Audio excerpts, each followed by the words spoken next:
right there, over there, is your boy Joey Dang Options, and I'm Sharif.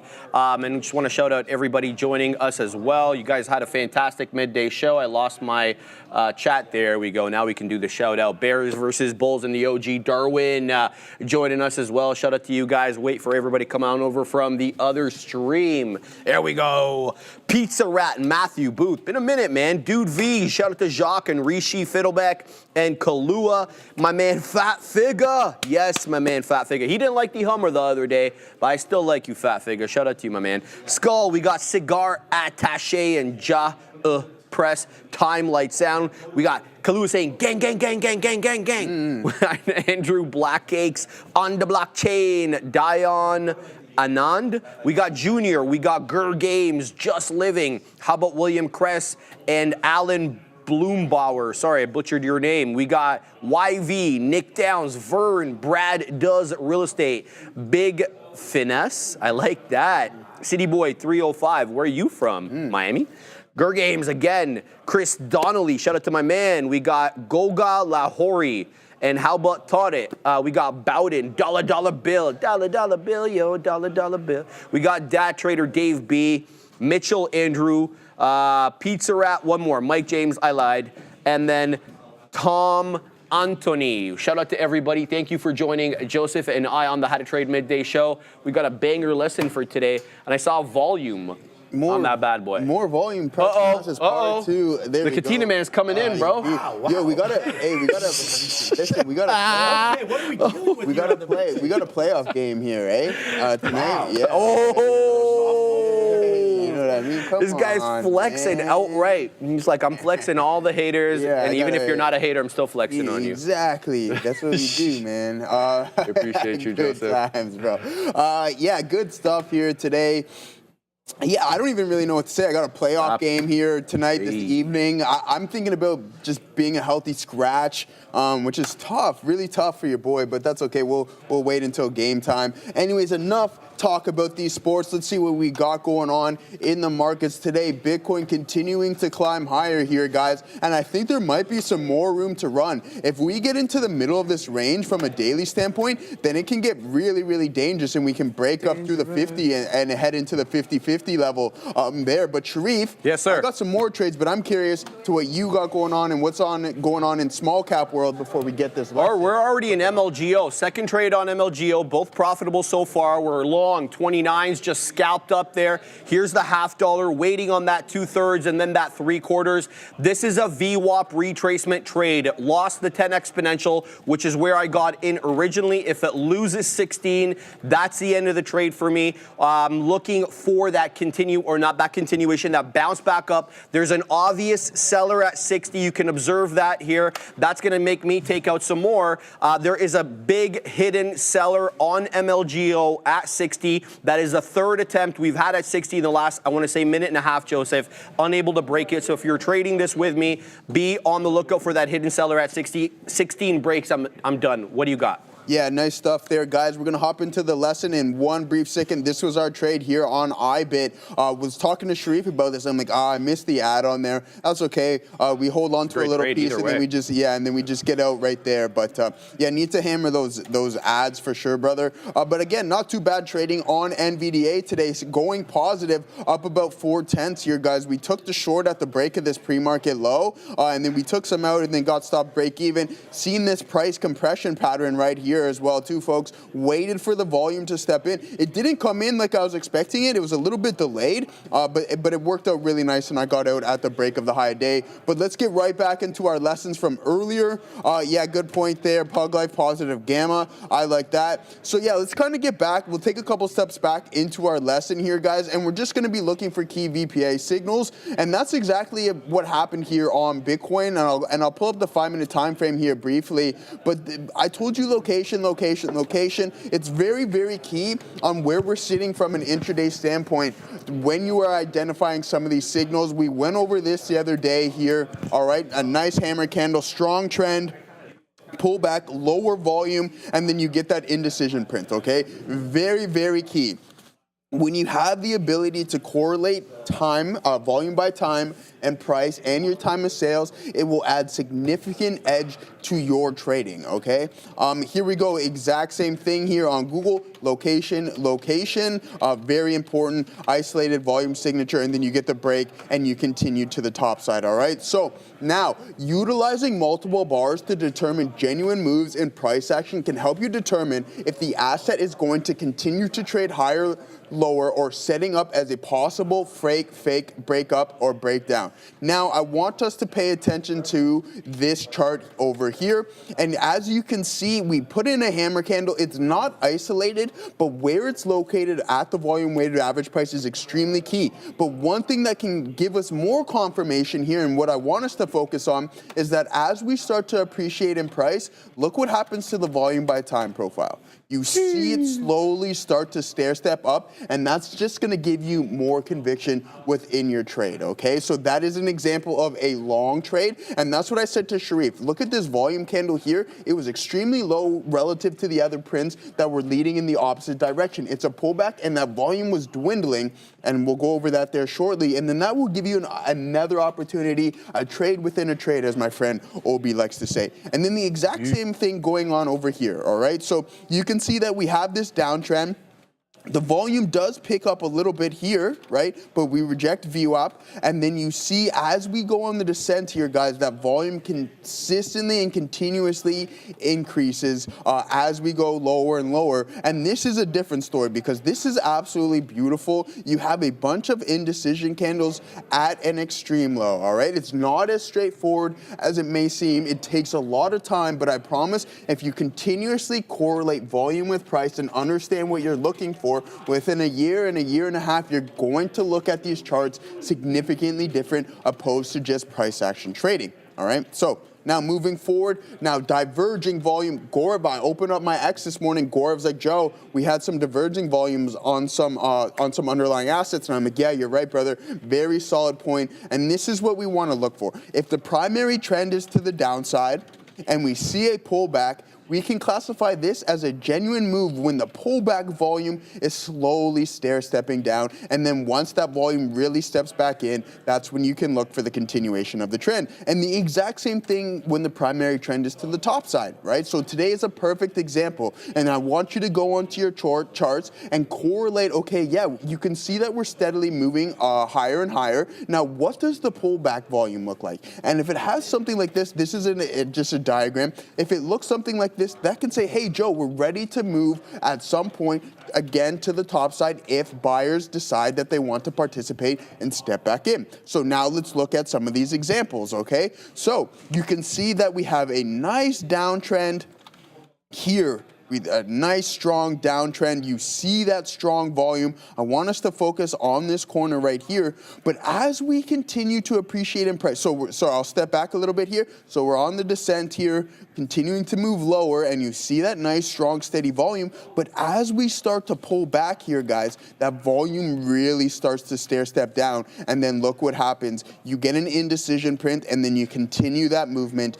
to the southeast. And the exact same thing that's going on here, guys. Really strong volume on the opening prints, and then you can see that pullback volume really start to fall off a cliff. And most definitely right here, when you can see that stair step down, you see that we're descending, but the volume is not picking up. But then as soon as we turn around in price, you see that volume by time profile really start to increase, and the price continues to move higher and higher. All right, so now analyzing volume by time signatures. So what we are going to use is these basic terms is igniting volume. Seeing a significant volume increase through support or resistance levels can be classified as igniting volume. And that's what we talk about when we're trading breakouts. You want to see that volume really step in, all right? Now, stopping volume, really, really key here as well. Identifying stopping volume can be recognized at extremes. Look for indecision price action prints at highs or lows with isolated volume signature. Now, if you go back on Apple's time frame yesterday, that's a perfect example. We're going to go through some examples on IBIT as well too. When we're at extreme highs or extreme lows, we have that isolated volume signature and an indecision print at those levels. This can say, hey, that's it. We're not going any higher. We're not going any lower. Look for that turnaround. Okay, guys? So here's an example of some igniting volume on Tesla, my good friend here. But guys, so what you see is we have a nice resistance zone. The volume is steady. We have a choppy area right here. It's essentially doing nothing. But look what happens when we break through the resistance and continue to move higher. What happens to the volume by time profile? It starts to increase, and that can signify, hey, we're ready to continue this move to the top side, and that this breakout is genuine, okay? The exact same thing going on here, something that we'd like to classify as stopping volume. A massive gap down in Meta, but now we have an indecision print and an isolated volume signature, and look what happens with Meta. It fills the gap and then essentially doesn't look back whatsoever. We're gonna finish this lesson off right after we get back from Adara. Bang. Keep an eye here. We have Marijuana Moment reporting that apparently Donald Trump's first pick for Attorney General says the marijuana rescheduling is on the horizon. It's worth noting here, by Attorney General pick, unclear if they're referring to Attorney General Pam Bondi or a different pick here. This headline is pretty unclear, but regardless, I wanted to bring it up because it is moving the market, so it's something we should talk about. MSOS getting a nice pop to the upside after this Marijuana Moment report. Again, the headline, Trump's first pick for Attorney General says marijuana rescheduling is, quote, on the horizon. I'm going to look more into this, but I wanted to let you guys know right now because it is making a nice push. Back to you. You have the option to like and subscribe. This trade has unlimited upside. Hey, let's go. All right. Fire Get it, Joe. Fire up that one up there. Dun. All right. Isolated pivots are a great signal to be able to identify on multiple time frames. Locating isolated pivots at extreme highs and extreme lows are very important as what I was referring to. At potential peaks in a technical trend, look for the isolated pivot to consist of a higher high than candles on either side as well as higher lows. At potential troughs in a technical trend, look for the isolated pivot to consist of lower lows than candles on either side, as well as a lower high. These signals can indicate a possible turn around in price. Correlated with isolated volume signatures, this can give you more conviction in the possible reversal or reversion in price. Okay, so now let's look at some more examples here, guys. Here's one in Uber, absolutely beautiful. From a daily standpoint, the higher the time frame, the more weight you can carry it to it. Isolated signature, isolated candles right here. It may take some time, but eventually the price turns around. Same thing here going on Amazon. I talked to you guys about this trade multiple times. I sold a heap of puts in and around this area, waiting for these to hold isolated signature, multiple indecision prints, and then the stock doesn't look back. Headline, Matt Gaetz, a newspaper editor, marijuana rescheduling is on the horizon. Right. That was the former pick for the Attorney General before that whole thing about that woman. All right, cool. Yeah, so let's see what Adara has to say. Yep.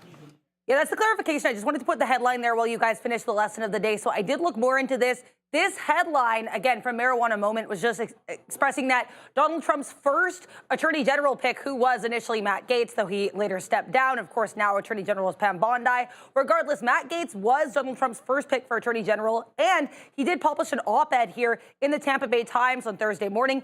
He said that moving cannabis from Schedule 1 to Schedule 3 will not solve every problem overnight, but he said it's a necessary step in the right direction. More importantly, though, Matt Gaetz also said he's confident that Donald Trump will bring about that rescheduling reform. So Matt Gaetz expressing some confidence that the Trump administration will lead to some reform here in the scheduling of cannabis. I think that is certainly of note here, and certainly MSOS pushing to the upside on that catalyst, guys. Back to you. Running into the end of it here. So again, a nice isolated volume signature. Stock doesn't look back. These are signals that we want to be able to identify being supported by another one, and then continues. Here we go to the downside. I sold a bunch of calls on this, and luckily I got out when I collected the majority of the premium here on Google. But you can see this was a gap up from earnings. Nice indecision print, heads right back into the gap. But then unfortunately, it just continues to the top side. So this will always be your risk profile here. And then here's the iconic one here on AMD. AMD from March of 2024 here, guys, and this stock still hasn't recovered on this one. Beautiful isolated candle right here, and then boom, you're pretty much in a 2-year downtrend from this point, about over a year now. And then here we go. Here's just an example on Palantir, looking for these isolated signatures. I'm not too sure what day this was. Isolated signature. We play the break of it. We add to the position, and then we piece it out there, guys. So that is what we got going on for the volume price analysis lesson, my people. I hope everybody has a solid day and continues to trade like superstars. The market moves like the waves, always rolling. So stay in the game. Like, subscribe, and let's go.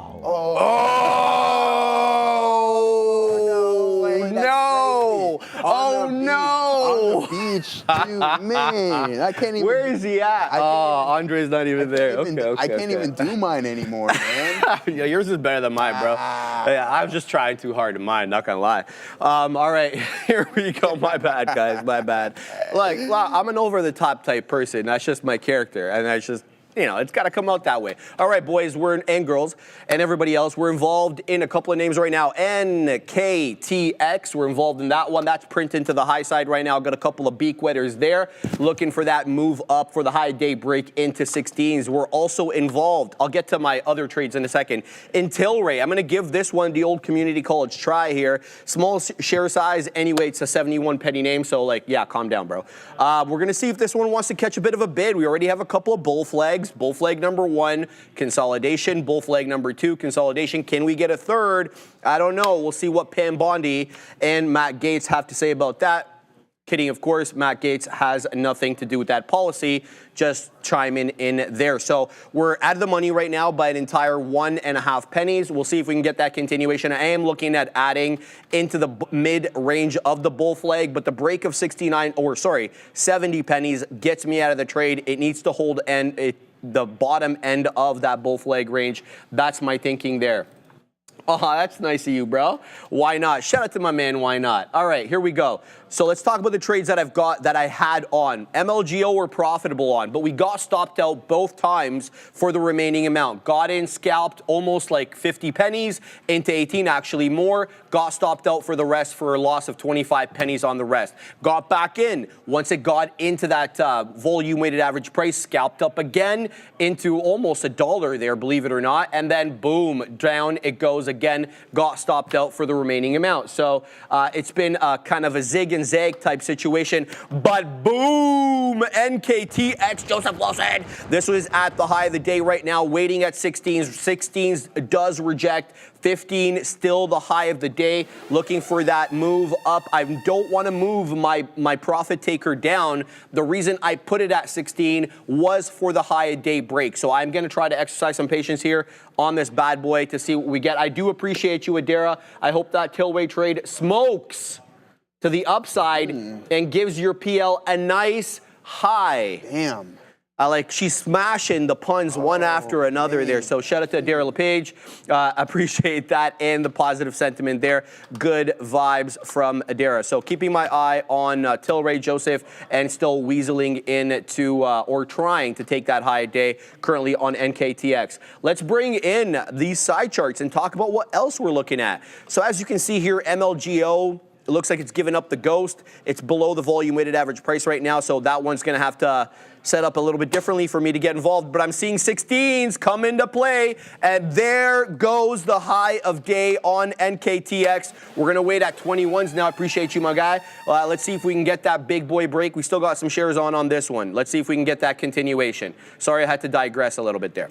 Now, so MLGO is not setting up in the way that falls under my system, so it's going to have to get above that volume-weighted average price for us to get involved. But shout out, every day I'm shouting out my man Bovin. Bovin brings the heat, okay? He's got his eyes on the scanner when I can't do it. Shout out to my man Bovin, bringing Wimi to my attention, W-I-M-I. Looking for that bad boy to basically take out that dollar area. We got 97 pennies high on the day. What I see here above, and I don't know, let me know how you see this. I see an upward channel, but I'm reluctant to want to base anything off the volume weighted average price because VWAP here, which is the white line on my black charts, looks like the line of best fit. And that ain't the move. So we're going to see what we get there. Wow, NKTX is just going here, Joseph. Oh, I just got short there. Okay, no, that's not what we want. Flattened out there. Okay, so that's not the move. All right, so WMI, will keep an eye out on that one. Looks like NKTX really needs my attention here because it's continuing to go. HTZ, I had an ill-fated trade on, tried to get in at VWAP. It lost VWAP. I got out immediately. So we lost a little bit on that one. I also weaseled into CAR, CAR, for the same reason that I weaseled into HTZ.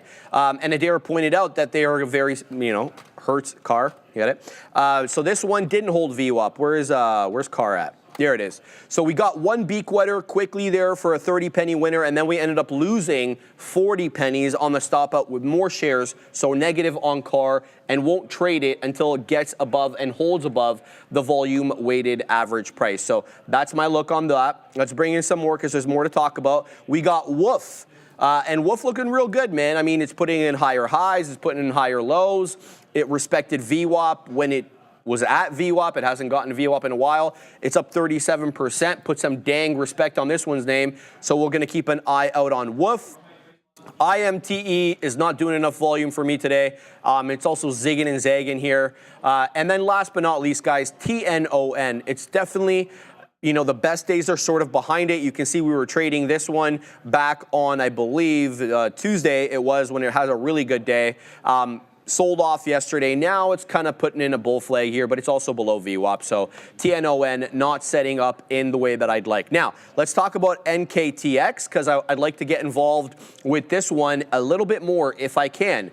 And the idea here is to wait for that 15 to come in, and we don't have to wait long. Why do I want two 15s to come in? Because, well, it's a former area of resistance, so I don't mind giving it an attempt here at support, despite the fact that it's putting the ugliest mother of all topping tail candles right now as we speak. That is really ugly, about almost 20 pennies off the high there. Let's load up NKTX and see if we can extract some profits off this one at this level. So I'm going to go in a smaller share size than I had before. So there we go. We're long at 21s. So let's go ahead and set up some beak wetters in case this one does pop up. The move here is anything below 13 and I'm out. So it looks like I might get stopped out for a little bit here because it did dip down into 18s. Let's give this one a little bit of room. Let's see if it wants to actually use previous area resistance as support this time. If it doesn't, if it stops me out, and it looks like it might, which is fine, I don't mind getting back in at around 205 where that volume weighted average price is. Yeah, there we go. We're going to get stopped out. We did get stopped out. That's okay. We're going to look for that 205, 203, something like that. Because VWAP and the 10 exponential moving average are essentially the same level right now. So let's go ahead and set up there and see if we can get something in and around there, Joe. Good look there, brother. So yeah, just going back to the VPA lesson there, guys. Apple's still climbing higher, so looking pretty good there on that front. But just to take a couple steps back here, just what I was referring to, looking for these signals at extreme lows, and that's why I decided to trade this here on IBIT. And I do believe that there might be some more room to run here, as you can see from a daily standpoint.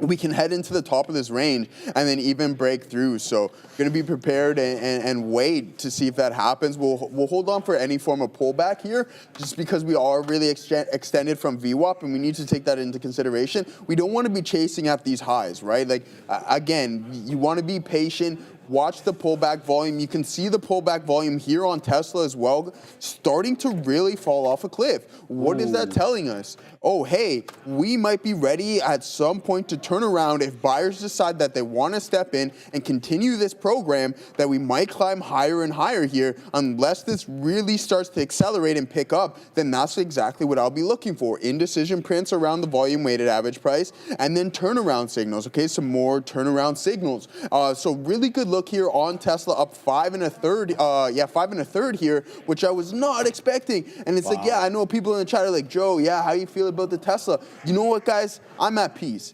I'm at peace. I'm cool with it. And again, I rotated to other names that are performing extremely well.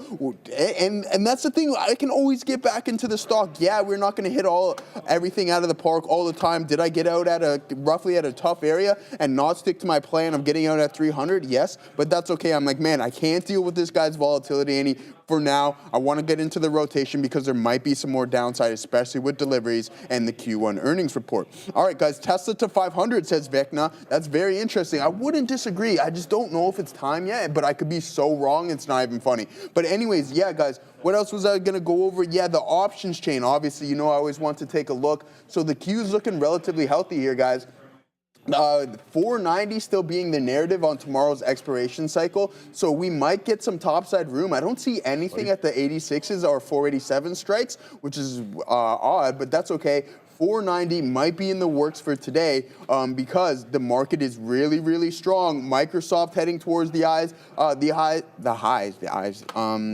of March. That's a good movie, no? AAPL, the Ides of March. But yeah, anyways, here we go, guys. Apple's still moving really strong, but only up about 0.75% here. But nice parabolic type price action. I'm going to be keeping an eye for some of these moves that are extremely extended from VWAP and where you see the mean at. I'm going to look for that move back towards the volume weighted average. But how deep are they going to be? That's yet to be determined. We have to be patient, and we're going to just take what the market gives us and not force ourselves to hold on to something longer when the market is telling us, hey, we're really, really strong today. So be patient. If you're looking for that reversion, wait for those signals that we just went over. If you're not familiar, go over the lesson and wait for those prints to start, and then eventually you can build a whole playbook around these definitive signals, Sharif. Well said, man. Well said.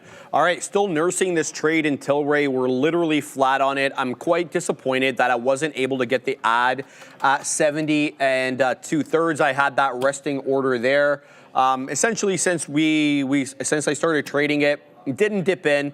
So in this position, I'm going to look to see whether or not this continues to the upside, taking out 10%, and then I'll add into the position on Tilray if it is warranted. But I won't add here. I'll add after confirmation of the continued uptrend. So what I'm looking for is a third bull flag. So I perceive a couple of bull flags over here. I see 1, 2, and then if this ends up being one, we're currently forming the third. So let's see what we get there.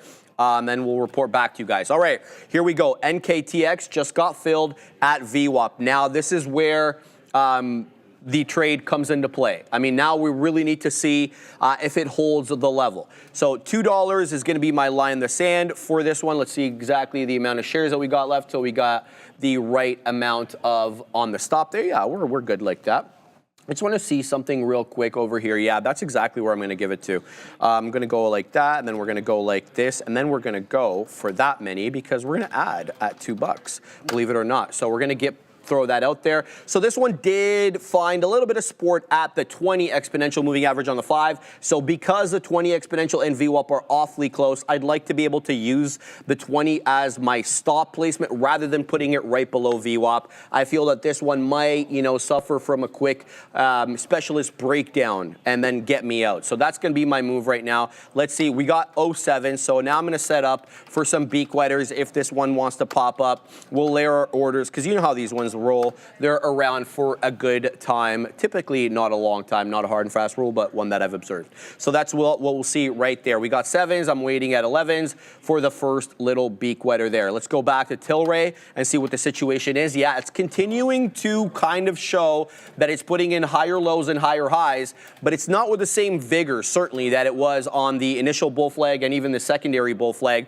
To be expected, you can't expect that third bull flag to look the same as the first two, because now a lot more people know about it, and the shorts will equally be as interested as the long. So they're going to be looking to take some or to get in short or to take some profits. That's the situation. So keeping my eye on NKTX, looking for a pop up there. But I got to tell you guys, for the exception of NKTX and really WOOF, all the other small cap gappers are kind of breaking down. They're all below VWAP. WIMI is a little bit in the middle. I don't want to use VWAP as the guide for WIMI because it's shown its intentions on the day not to really use VWAP as support, but some other levels like the higher low situation seems to be the move there. But yeah, WOOF and NKTX, and we'll see if NKTX can hold on because it's got 3 candle red setup right now. So yeah, the small cap gappers giving up the ghost just a skosh over here. So I'm keeping my eye on the top scanner, on my top screen to see what the scanners are bringing in, and there's really not a whole lot going on right now. So that's what I'm keeping my eye on. Let's see if there's continuation on NKTX and as well on Tilray. Tilray is definitely encountering some resistance for whatever reason at the 72.5 penny area. So yeah, that's the look there. We'll keep an eye, obviously, on large caps as well. I'm hearing that the market does seem to be recovering. I'm looking at the NQ right now, essentially flat. Likewise with the ES. All four major averages right now essentially flat-ish. 0.09 in the green for the ES, 0.04 for the NQ in the red, 0.11 both for the Dow and the Russell 2000 respectively, both down 0.1 or 0.11, depending on what second you're looking at, Joseph. So that's a look right now. A market of indecision a little bit, I kind of feel here, with some green, some red. Yeah, I agree with you on that point, Sharif. Like, I find that we were just so extended from VWAP here that pullback was almost imminent. But what I did pull up, I seen someone in the chat mention AMD, and it's so unfortunate. Look what the market's been doing, and then look at how AMD's been participating. Essentially, it hasn't, right? It's in its own little world trading sideways. And I mean, it went on a nice solid week and a bit of a strong run, but now just giving back a lot of those gains. So I want to be able to identify names that are weak and not necessarily so strong. And when the market's pulling back, I'm going to look for them to kind of over-exaggerate and continue to participate to the downside here. So we're going to aim for the low of the day. Are we going to get that? Maybe, maybe not. But I do believe I like this short here on AMD, down 3.5% on the session and continuing to bleed as the overall market does as well. So participating to the downside and not necessarily participating when all of these names are moving higher and higher. So this can just signal, hey, we are in a really weak stock, we're shorting a weak stock, and that means we're on the right side of the trade. For now, where is my out? Gonna go a little bit smaller size and give it to the crack of this. If it breaks that and then gives me more signals that we're ready to turn around, then I'll take another stab. But you can see, nice, we're already like 12 cents in the money on this trade, and we're gonna aim for the middle of this range. And if the Q, Sharif, and the spike want to continue to bleed, and NVDA as well too, I think that we're gonna continue to participate, and you might even get that breakdown type price action, because you can see here on the time of sales that we continuously flush below and at the bid, and this is what I want to look for. See, we're not being overly reactive, but then when sellers start to step back in, you can see that we move aggressively to the downside, and that's what made me decide to get into AMD. Now, one thing that I was thinking about, Sharif, earlier this morning, I was like, before we do the Playmaker poll, I kind of want to throw up another poll, just because we're trading, and I know a lot of individuals in the chat are trading as well too, but I want to kind of get a rough estimate from a percentage metric. It's either you're trading or you're just watching, right? So we'll throw that poll up. We'll throw that poll up real quick before we do the Playmaker poll, because I just want to just get a general idea of what everybody's doing. Are you learning? Are you trading? Or are you just watching? And that's just going to give us a good gauge on what everybody's up to, because I know a lot of you are trading, but some of you might not be. So yeah, we'll do that before, well, I'm saying we'll do it, but we got to talk to the production team. Yeah, we're doing it live. But here we go. We're starting to break down here in AMD, Sharif, looking pretty good. We're going to trim a little bit here, my guy, and see if we can get this continuous bleed in this name, because the Qs are moving really, really aggressively back towards the volume-weighted average price. Absolutely. It does look like that way when I'm looking at the side charts here to gauge what's happening. All right, we took several outs right now on NKTX. Looks like for the moment, it is holding the 10 exponential and VWAP, which are essentially overlapping. I did have a dip trade to defend the whole dollar at 2, which did not fill. So we've got 6s on at the moment, just wet the beak there at 14s. It's showing me 12s. So let's see if we can kind of get that pop up and take out some levels there as we have those orders layered. Let's see here, 13 showing up. Oh, I didn't get the print at 14. Maybe we'll get it now. Here comes 14 on the level 2. Do we get a cross from 14 into 15 so we can get the print? I'm just going to set up some more orders to the high side to account for any pop-ups there. Now we get the 14 print. Okay, here comes 16, 17s. We're waiting at 17s, but some selling coming into play there. We'll have to see if the bulls can overwhelm them. I did weasel into Wimmy, and I'm kind of debating this trade now because the volume really dropped off. It like fell off a cliff. We were doing about 1 million to 2 million shares per 5-minute candle, and that just dropped right now. So we're 1 penny out of the money. I'm giving my out to 84s. I was really looking for 85s because that's the area trough, but I gave it to 84s just to give it a bit more room. Tilray is doing absolutely nothing. We're break even on that, so not a whole lot to report to you guys on TLROI. It's dancing with that 72 penny area, and it's not bull flagging for a third time in the way that it did obviously the first 2 times. So we'll continue to watch that. I still don't mind adding at that 70.5 penny area with my ultimate out being the break of 70 pennies. I have to see that this area to hold, there were buyers there on that pullback. If there are no buyers there on the second time, I don't want the smoke. Simple as that. WIMI, still zigging and zagging, break even. And as I mentioned, NKTX, we took a couple of beak wetters there, but this feels a bit more consolidative, at this $2.10 level than it had been prior to that. I'm talking about this area over here. It seemed to be a bit more retracey to the downside. Let's see if we can get that pop up. We've already layered the orders. Adara, tell us more.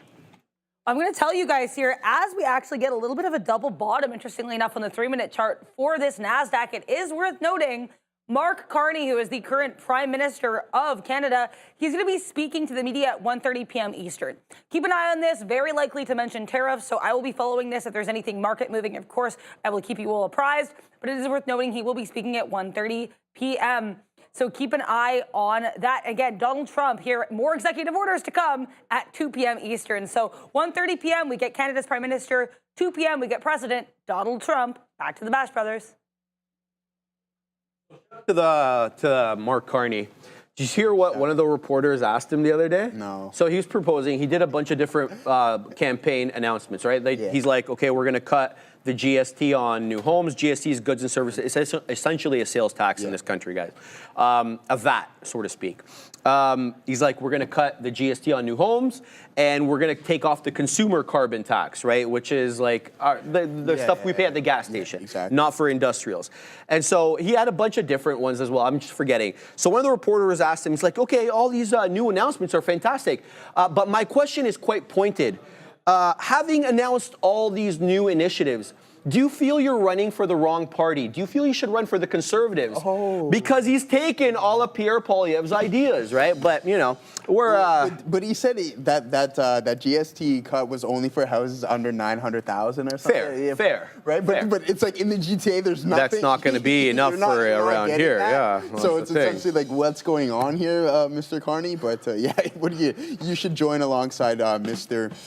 Pierre there. Yeah, well, it's interesting, too, because I don't know if you noticed, but so in this country, if you buy a house or a property up to 500,000, you can put 5% down. But anything above 500 to 1.5 million, you have to put 10%. And then above $1.5 million, you have to put 20. They boosted it, though, the price that is, from $1 million to $1.5 million.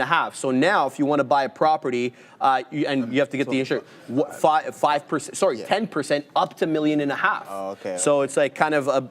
They're trying. I mean, it's tough. It's like, so obviously we have the group chat. Like everybody has a good group chat with all their buddies, and I was just referring to them. And I was reading a little bit on it too. And you would know a lot more than I, Sharif. But the Liberal Party in Canada has actually been drastically more successful than the Conservative Party from like a time from a time in That's office, absolutely accurate, right? So like I was looking up, it's like the Liberal Party served like 100 years compared to the Conservative. Exactly. That's at like 60 years well of said. total time in office. So I mean, there has been high levels of success from the Liberal Party, but then when you sway too far to one side, it just gets under people's gears. And that to be fair to the Liberals, and I really want to be fair here, because I think it really has less to do with the ideology of the party that falls out of favor with the population, and it has to do more with your time and power and becoming less aware of the issues of the day and how people are feeling, and so you end up getting booted if you stay in power too long. You know what I mean? And you rule too long with the iron fist. Exactly. Right. Like, yeah. So it just happened. Like I talk about it all the time. Yeah, with an iron fist. But I'm saying that's what I talk about all the time. Maybe, and I know this is a sports analogy, but people love to see kings fall. You could be the most favorite individual Well said, for a long time. But if your face is out there too much, people just gradually tend to not like you at some point, no matter what you do. And I think that's most definitely what's happening. There you go, baby. There you go. Yeah. All right, guys. Now we're waiting over here on NKTX, and bang, we'll take that out. Now we're waiting at 19s, and then we're gonna layer some more. Here comes 19s, showing me on the level 2 19s. I'm gonna wait at 23 after that. We got the 16s, but we didn't get the 19s. So we'll pack our patience for that. It's still stair-stepping up, though, so I don't mind this one. I don't mind packing my patience on this bad boy here. Now, Wimmy, we got one quick print at 89s, but there it goes, down 87 again, so we're 1 penny out of the money there. And Tilray's doing absolutely nothing, neither getting printed to the downside nor getting moved to the upside. So packing my patience there. Who is this individual? Okay, interesting. Over here in the chat. Okay, so that's all I've got on at the moment, guys. Really waiting for this NKTX to really pop or drop. Didn't get the ad at 2, but packing my patience for that 18 print, excuse me, and then 23. Also keeping an eye on TNON. It sadly, I should say, lost the volume weighted average price, and I'm less inclined to want to use VWAP at all on TNON and more of a break above the upward or this downward channel. So if we get a break on a closing basis above that upper trend line, that could be an interesting long for me. I won't base it so much off VWAP. We'll have to wait and see if 3 factors in because we're awfully close to the whole dollar level. So TNON certainly on watch. I saw somebody in the chat say that they punched into Wolf, excuse me. It's not for me at the moment. It's not doing enough notional, nor is it, readable in a way that I'd like. So it's not really using these moving averages, nor is it using VWAP. So I'm less inclined to want to trade it if I don't really understand what is up to. Okay, I see NKTX coming right back down here. So let's see if we get the ad at 2. I don't mind waiting on this one now. VWAP has moved up since I placed my order. It's no longer at 203, now it's at 205. So I'm thinking, do I move my order up to account for VWAP, or do I leave it at that $2 level to defend the whole dollar level? That's my thinking right now. I'm gonna pack my patience. I don't need to make a quick decision. The wall. Stopped out of my ES trade at 57.68, was really looking for that strength to continue. However, still not a bad look. Might be looking at sell-offs in the afternoon with Trump. Patience till. Yeah, look, brother, it's going to be a wild card right now. I don't know if the market was really expecting the tariffs to come in yesterday. I think a lot of people were expecting the auto tariffs to be announced with the reciprocal tariffs on April 2nd, and the fact that he front-ran it, I think, was a bit of a curveball for the market. So I don't expect anything different. That's why we got all the TVs around here to see when Donald Trump is talking. Because get it, Adara. So we'll see exactly what's going on up there. Yeah, I mean, get a TV. Get a TV. That's correct. We need to get it animation there. So yeah, we do. No, Stevenson, don't try to be like me, my friend. You're your own individual, man. You're I could tell you're a good person. Talk to you a lot in the chat. So just be the best version of you, brother. You don't want to be like me. So yeah, Gorav observing the video on the 5-minute, possible hammer on the 5-minute. I see a lot of potential doji prints here on the 5-minute Gorav that can come into play. But one thing to note is just that selling volume was quite fierce, and I noted that we are way too extended from VWAP as well, too, guys. So yeah, well, that's why I'm like, I'd be weary of those reversion. I know Obi was looking for the Tesla move. I'm pretty sure he probably nailed that one, looking for VWAP. That's his primary target as always there as well, too, guys. But I mean, this NVDA trade worked really, really well. Yeah, Gorav, I don't know if it's time yet, brother, just because of the velocity of how we're moving to the downside. I mean, we're heading back. We're getting close to the opening ranges of the market. So yeah, that was fast and furious. But Apple is holding up relatively well. But yeah, here we go, guys. We only got about 10% left of this trade on AMD. Nice move to the downside. I talked about sticking to with weak stocks that aren't participating with the market, and then you can see it took another leg lower. We're going to talk more about what we got going on here with AMD right after we get back from Madeira. Keep an eye here on RGLS, Regulus Therapeutics. The only catalyst I found for this one actually came out pre-market, and by pre-market I mean before 8:30 a.m., so really early in the day. Now, though, it's actually getting quite the run to the upside. As you can see here, we got this volatility when the news came out. Basically here rallying after announcing phase 1B results from their study of their treatment for autosomal dominant polycystic kidney disease. So a certain type of kidney disease here. Apparently successful trial data for RGLS. Nothing notable here about the float. It's got a decently sized float, actually, about 48 million shares, only 3% short float. Back to you. Dara on Regalis Therapeutics. I probably said that wrong, but that's all right. So yeah, I mean, guys, look at the market start to pull in a little bit here. IBIT still holding up relatively strong. It's nice to see this. So I'm assuming that the VIX, I don't even have to look at the VIX to know where it's obviously located. When we climbed higher, it was decreasing. You get that kind of the opposite effect here. That inverse correlation on the VIX and the overall market, and now the VIX is probably starting to pick up a little steam. But one thing I will note, guys, just following the volume by time profile, you can see that as we start to climb higher here, that volume is really starting to step down. And if the market wants to continue to bleed here, I'm going to look for a potential add, and then when price is going to slowly start to turn around, then we will add to the position and look for a new break and possibly go and test that high day. But I mean, from an AMD standpoint, it's not horrible. If you were grabbing it around 96 and then you trade up to 116, then that's fantastic. But yeah, AMD has not been on my radar quite often. This is actually the first time I've traded it in a long time. Like I'm talking probably 3, 4, 5 months at that point, because I'm just like, I'm not in sync with this stock. It's not doing what I want to do. In my opinion, it was dead for a very long time. So it's really unfortunate for Lisa Su and company, but I think they can really start to pick things up.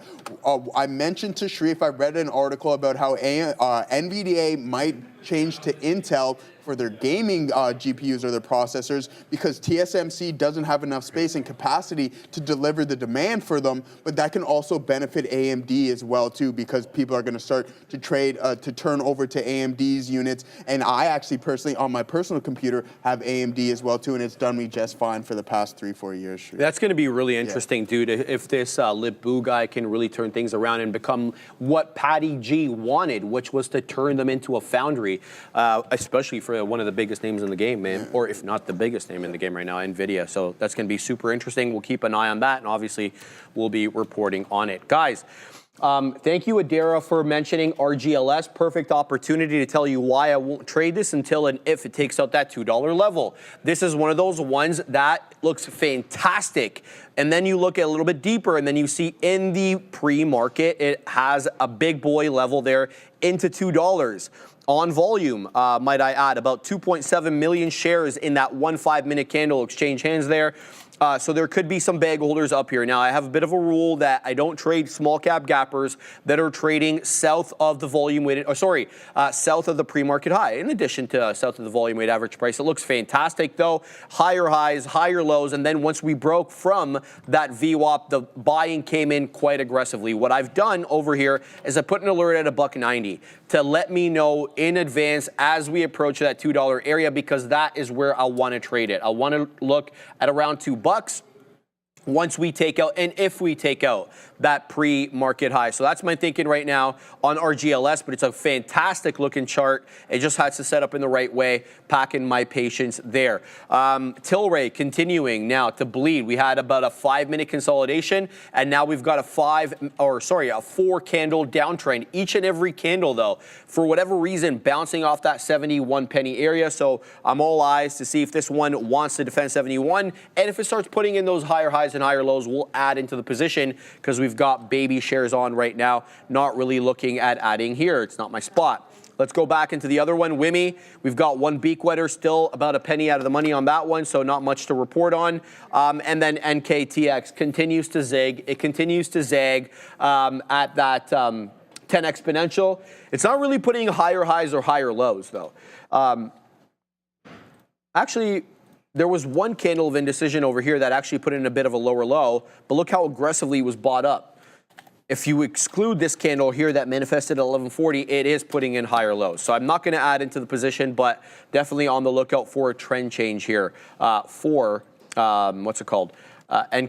I see CAR is starting to curl back around. Likewise is Hertz. CAR's a lot more expensive than Hertz, but they look very similar to the way they're trading today. I mean, like, look at Hertz is in the middle. They're both in the middle, middle bottom. HTZ and CAR, fundamentally different prices, but very, very similar charts. You definitely want to question, or at least I am, whether or not the algos with the same settings are trading these ones, because they seem to break up at the same time, seem to break down at the same time. Relative to VWAP, they're very similar chart patterns, is that we dip down below VWAP right at the same time, 1110 on this one, 1110 on this one, and then we make our way back up. So you're not going to convince me, at least not right now, that CAR and HTZ are not being traded using the same methodology or the same parameters, let's call it like that. So keeping an eye on that. If I, weapon in my head, I had to choose, I'm choosing HTZ just because it's a lot cheaper to trade. It looks good right now here. I'm just unsure of exactly how to execute on it coming south of the volume weighted average price like that. So yeah, I'm going to steer clear. Currently on HTZ. We'll keep an eye out on that one. Anything going on here in Tilray world? Wow, we're actually getting a green candle manifest. Unbelievable. So let's go ahead and give this one an ad. Let's see if we can catch something to the high side here. Baby shares, I'd like to break that 72.5 pennies before I feel really good and look to add a bit more. I'm keeping an eye on RGLS. It's at $1.80 now. I have my alert at $1.90. The reason I put it at the $1.90 is because I want to be made aware of it as it approaches that $2 area, which it topped out as. So I'm going to go ahead and throw this on the trading screen so that if it does break, I don't have to fumble and start, typing in the wrong ticker and, making fat-fingered mistakes. So RGLS, Joseph, on watch. It's really trying to take out that $1.90. It's up 38%. And change. If you have any tickers that you would like me to look at or Joseph to look at, definitely tag us and let us know exactly what you're thinking, what you're looking. We'd be more than willing to look at it for you. Yeah, absolutely, man. I just got out of that last little bit of AMD at the break even, so that was a pretty nice trade here, guys. Playing the crack of the volume weighted average price, and then you take it all the way down. I got really close to the lows, but you can see this pullback was relatively deep. I was looking to add around here, but the tape was just telling me it's not ready yet, especially because the market looked like it wanted to recover and it's hovering around the volume weighted average price. I talk about that elastic effect that I like to kind of use it as, and you can see that we punched through on the cues, that is, we punched through it, and then now we're kind of bouncing back. So yeah, Gore, really nice look. I see a nice indecision print on IBIT on the 5-minute right at VWAP, which I like as well. So I'm thinking I'm going to wait for this pullback, the retest of that candle. We'll pull up IBIT here, but that's it for that short here on AMD. We had two nice shorts in the semi-lands today, Sharif. That was on NVDA earlier in the morning. Nice little short there. And then just currently on advanced. It gave, I guess it's not money destroying lately, so it's making money. So AMD, that's a good look. And then we had this price compression pattern that I mentioned earlier before. And the reason why I could have held on to this a little bit longer, for some reason I was just hesitant, even though my risk profile was right to here. I'm like, oh, okay, if it cracks that, then I'll be wrong. Maybe there'll be a liquidity grab, and then it can make that move higher. But that volume stepping in was slightly laggard for me. But what I should have been able to identify is that on this pullback, you can see here, I'll zoom in a little bit, guys, is that this pullback volume was really, really weak relative to us continuously stepping up here. So mistake on my behalf on not holding more shares on this style of trade. You can see that we were constructing those higher lows and then those lower highs. So the price was compressing, forming that wedge, and then we stepped in and then we broke through that wedge. And that's how you have a precision entry like that. It's just being patient. But again, it moved up significantly higher. I pieced it out as we went. So a pretty nice trade on that front. And then the same thing with IBIT as well. Just using basic VPA here, guys, at the lows. Nice print. We play the crack of that, held onto it, and then we just pieced it out and held some for the dream on that front. But I do like IBIT currently. Right now, we are on this trade. I like this print right here on the 5-minute time frame, Sharif, holding VWAP really well, and it gets a nice bounce off of it. Wait for that retest of this level, and then maybe possibly from a daily standpoint, I really like it that we can head to the top end of that range, and that's going to give us a potential another 50 cents, and we know that Bitcoin can really, really start to get the ball rolling once it moves. Ooh. Just looking at what's going on with Pandub today. Ooh. Maintain Pandub with a buy and target at 225. Pandub is down 4%. Why though? I'm just having a look to see if anything is going on. Maintain with coverage with a buy target. Anything else on this piece of crap? Oh boy. This is from yesterday. Announced multi-year North American partnership. Okay.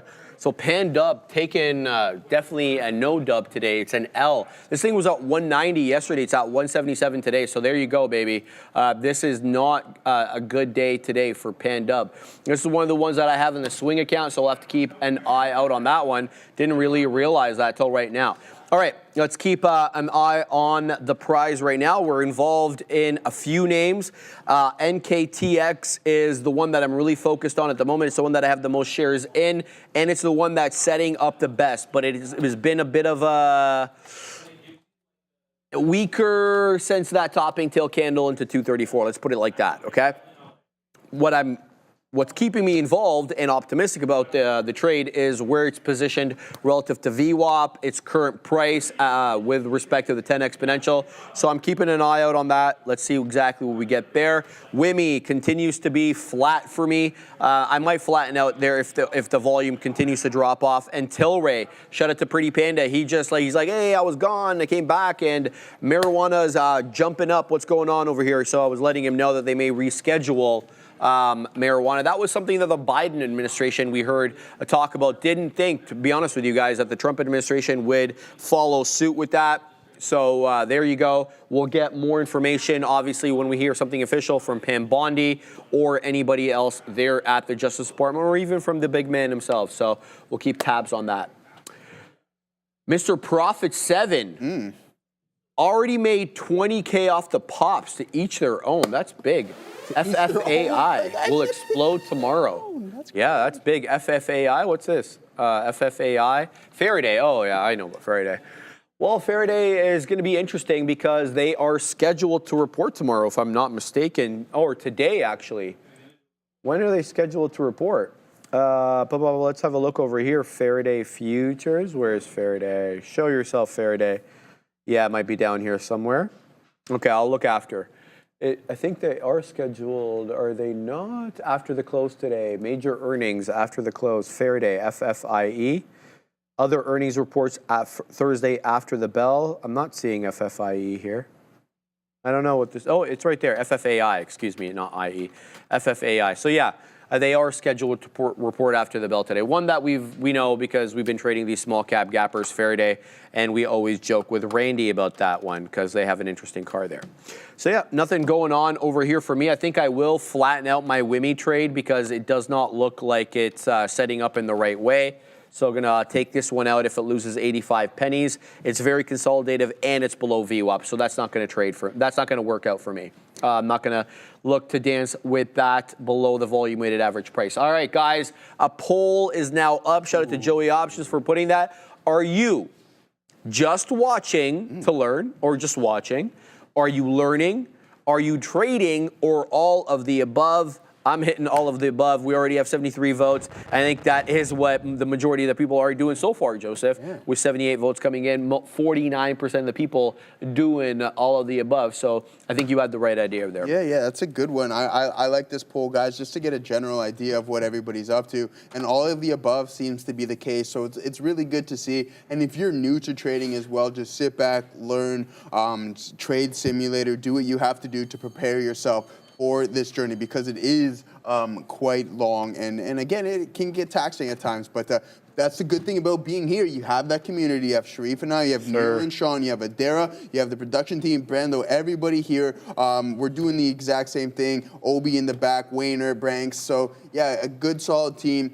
I learn from them. I send it to you because those guys are smart and you just move it around, rotate everything. Right. So trading and learning. I wish I'm trading like Sharif and Joseph. Hey, eventually you will be. If you're in the earlier stages of trading, don't forget, this takes a long time. Oh, yeah. It's not something that you can learn and grasp in a couple of months, right? It's like going to school. I talked about you get your bachelor's, master's, and then you can go for that PhD. But yeah, that PhD takes a long time. Yes, it does. A lot of work. So yeah, there you go. But yeah, good stuff, guys. Keep getting those votes in. We'll put that up for a half an hour or so before we get into the Playmaker. I'm looking for the hold of this level here on IBIT to look to get involved. We were holding the volume weighted average price fairly well. The market looks like it wants to continue to bleed, so we'll be patient. We'll wait for this hold, and then we'll wait for that turnaround price action. We'll see those indecision prints here, and then we'll look to participate on that front. But AMD, really nice. I'm curious to what it's up to and if it's continuing to bleed. Okay, so it came back into the range, rejected it, and then now heading right back to the low here, guys, down about 3.8% on the day. And with this momentum, it looks like it might crack here, so that is not a very good sign in AMD. What else was I looking at here? So Apple still holding up relatively strong here, guys. So a good look on that front. Hopefully it doesn't break down, because if it does, it could send the market more or continuously lower than what it already is right now. So be patient. Don't force that trade. If it's really strong, wait for those signals before you short it. And when you do, in a strong name like this, don't look for those overextended moves, because since the market has already pulled back significantly and Apple decides it wants to trade higher, but then when the market decides to pull back, that will just signify some strength in AAPL, and it might go back to the top side. And I like where it is sitting from a daily range as well too. We're sitting at the top of that range, 222.85, and it might break a little higher there, Sharif. All right, we're gonna weasel back into Hertz here. It got a bit of a pullback. I'm gonna have a super tight stop on this because I'm already 0 for 1 on it. So we're gonna go here. Did we get in? Yes. Okay. So there it goes. Let's go and throw that stop into play. Give it a little bit of room in case it loses the bid. So that's exactly what I'm going to do. And then I'm going to weasel some profit takers if it will allow me to do that. There we go.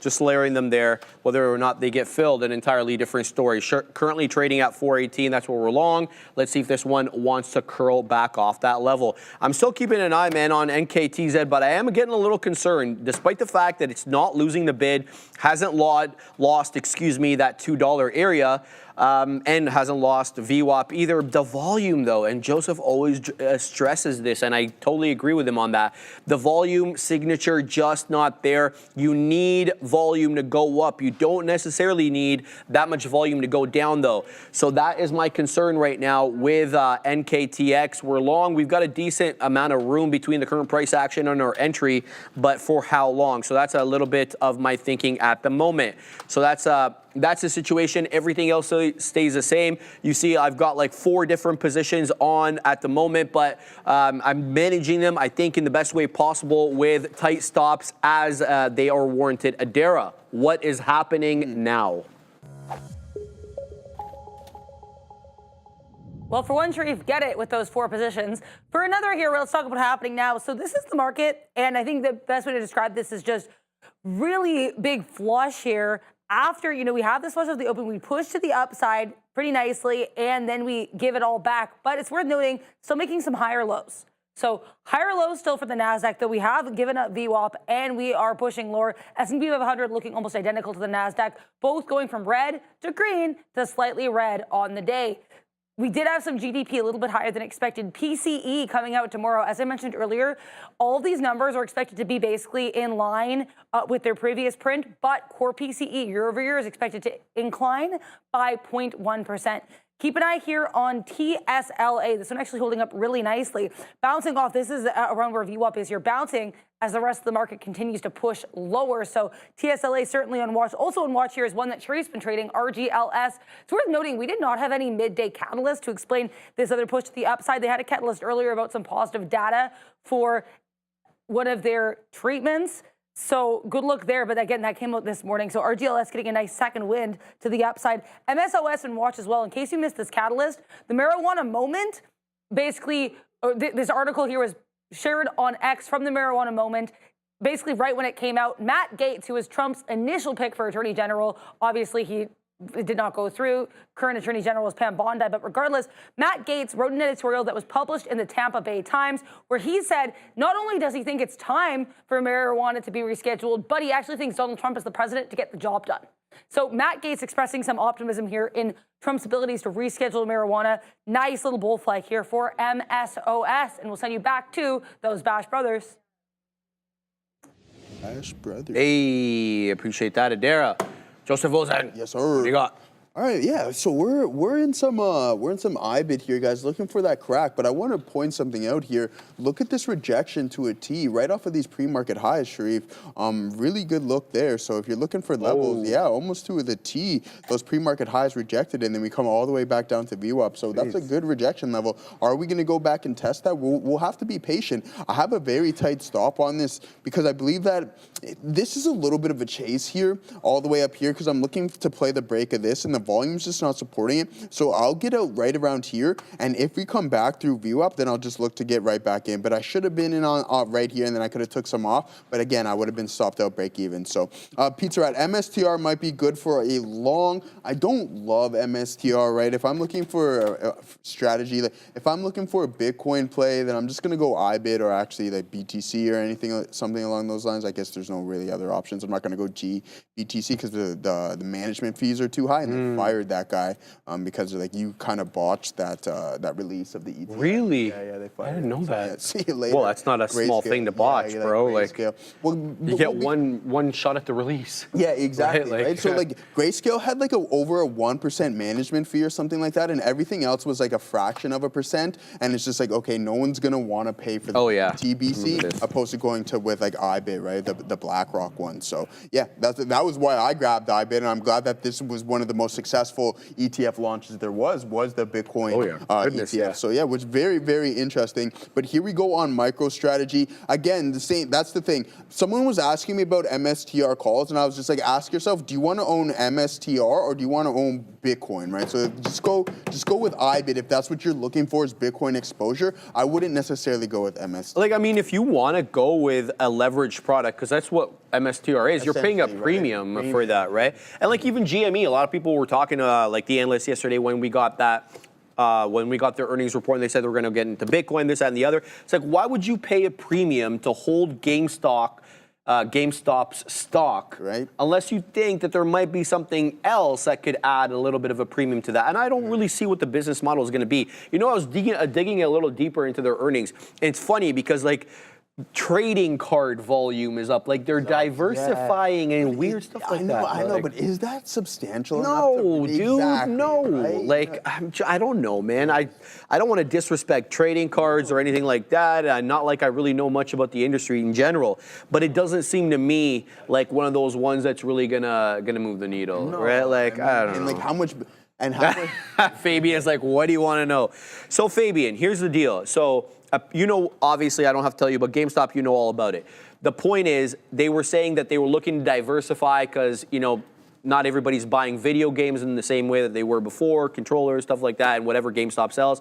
So they're looking at getting into other businesses. Do you hear anything positive from your end about them? Fabian? 1 second. There we go. Serrano. There's just so much money in collectibles. It's crazy. Like, I don't see why they shouldn't do that. Like, it's like they're a match made in heaven, I think. So it's not just gaming, cards. It's collectibles in general. Like cards I see. In its own way, it's a collectible hobby. Because you're not really doing anything with those cards. You're just collecting them. So it's basically the value that you are assigned, or it's whatever someone else will pay for it. Fair. Question for you. So they obviously mark up the product. That goes without saying. If they're going to put it in their store, they're going to make up money on it. Is there a big difference, Fabian, if you go and pick it up from, say, a GameStop than maybe trying to get it on the secondary market? The secondary market might be more expensive. Interesting. Yeah, okay. There's a rarity. There's a big problem with scalping. There's like a bunch of like these Pokemon losers that will like just hawk all of these products basically, so they can like grift the customers. Very interesting. Thank you for that, dude. Because like that, if without that information, obviously I don't know too much about it. So there you go. Stuff that I don't know about. Yeah.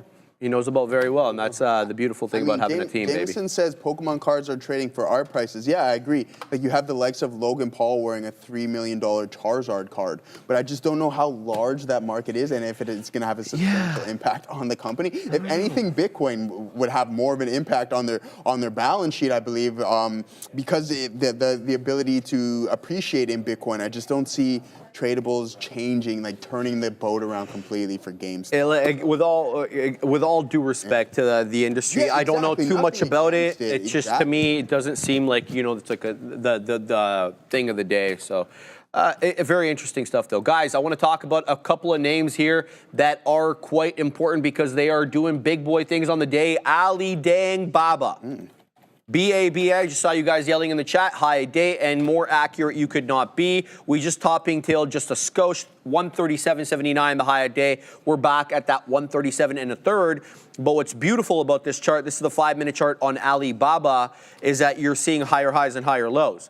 And that I certainly do not mind. You're obviously at risk, obviously, of double topping because there's not much of a difference between 137.68 and 137.79 on a $100 name. Be on the lookout, though, for support and resistance to come into play. Here's why I say that. This is an obvious area of resistance, that initial bull flag at around 950. Guess what? We drop down, we clear it, we come back down, we hold that exact same area. Again, I'm talking about that 136 area. So a beautiful look there. Let's see if this one continues to put in higher highs and higher lows. And if it doesn't, can we trade it as a support and resistance trade off key levels? So I'm keeping my eye certainly on Alibaba. As well, I think somebody else mentioned this. Rivian having itself a day. Look at Rivian go, 8.25% at the high today, 13.50. Look at that big boy breakout candle there above 13, taking out the highs, taking out the whole dollar, everything you like. Joseph, 13.15 high a day. Let's throw in the ticker there for Rivian. So, you know, I don't think there's a specific catalyst today on Rivian, but I am assuming that this has something to do with the auto tariffs, seeing that Rivian makes all their cars in the United States. Now, I don't know how much of the car components come in from abroad. Quick note for you guys here. I don't think we mentioned it this morning, but it is worth mentioning. April 3rd or 2nd or whatever it is, that's when the 25% tariffs are going to go in on imported cars. It's going to be May 2nd or May 3rd, I forget the exact date, where the 25% tariffs is going to go in on the auto parts that are imported. So 2 different days here, or dates, that we should be aware of. In addition to those 2 different dates, the American automakers, Stellantis included, despite the fact that they're not really American, are going to get a 1-month reprieve to kind of get their house in order, and then 25% tariffs, here we come, whether or not you're ready. So I want to give you guys those dates. I think that they will be market moving, or, you know, in anticipation of them. We'll definitely report on that for you. But Rivian is a breakout trade here. Every time I look at Rivian, it's got another high, 13.18 high a day. It's going in on that 9%. So maybe we'll throw up Rivian, even though it's not a small cap gapper, on the side chart. What happened with Wimmy? Says Murguy. Yeah, that's what these small cap gappers do, Murguy. They drop. Sometimes that's why you have to have key levels where you say to yourself, nope, below this point, I am out. If it drops below this price, this is not the trade I'm looking for. For me, on Wimmy, it was the lower low and the loss of VWAP. So I got the hell out of there.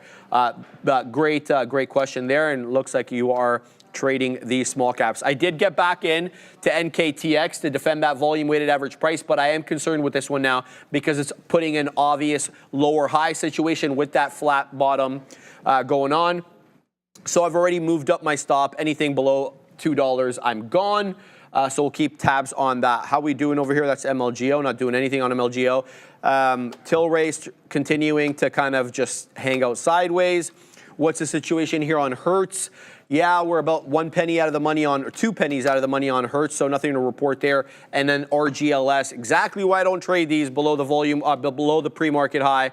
We're exactly 5 pennies out of the money, and it's done nothing. Now, below the 10 exponential, I get out. This one was holding the 10 exponential. I won't be DCing into VWAP, which is currently at around 162 currently, Joseph. So we'll keep tabs on those. Good look there, brother. Yeah, nice trade on PLTR.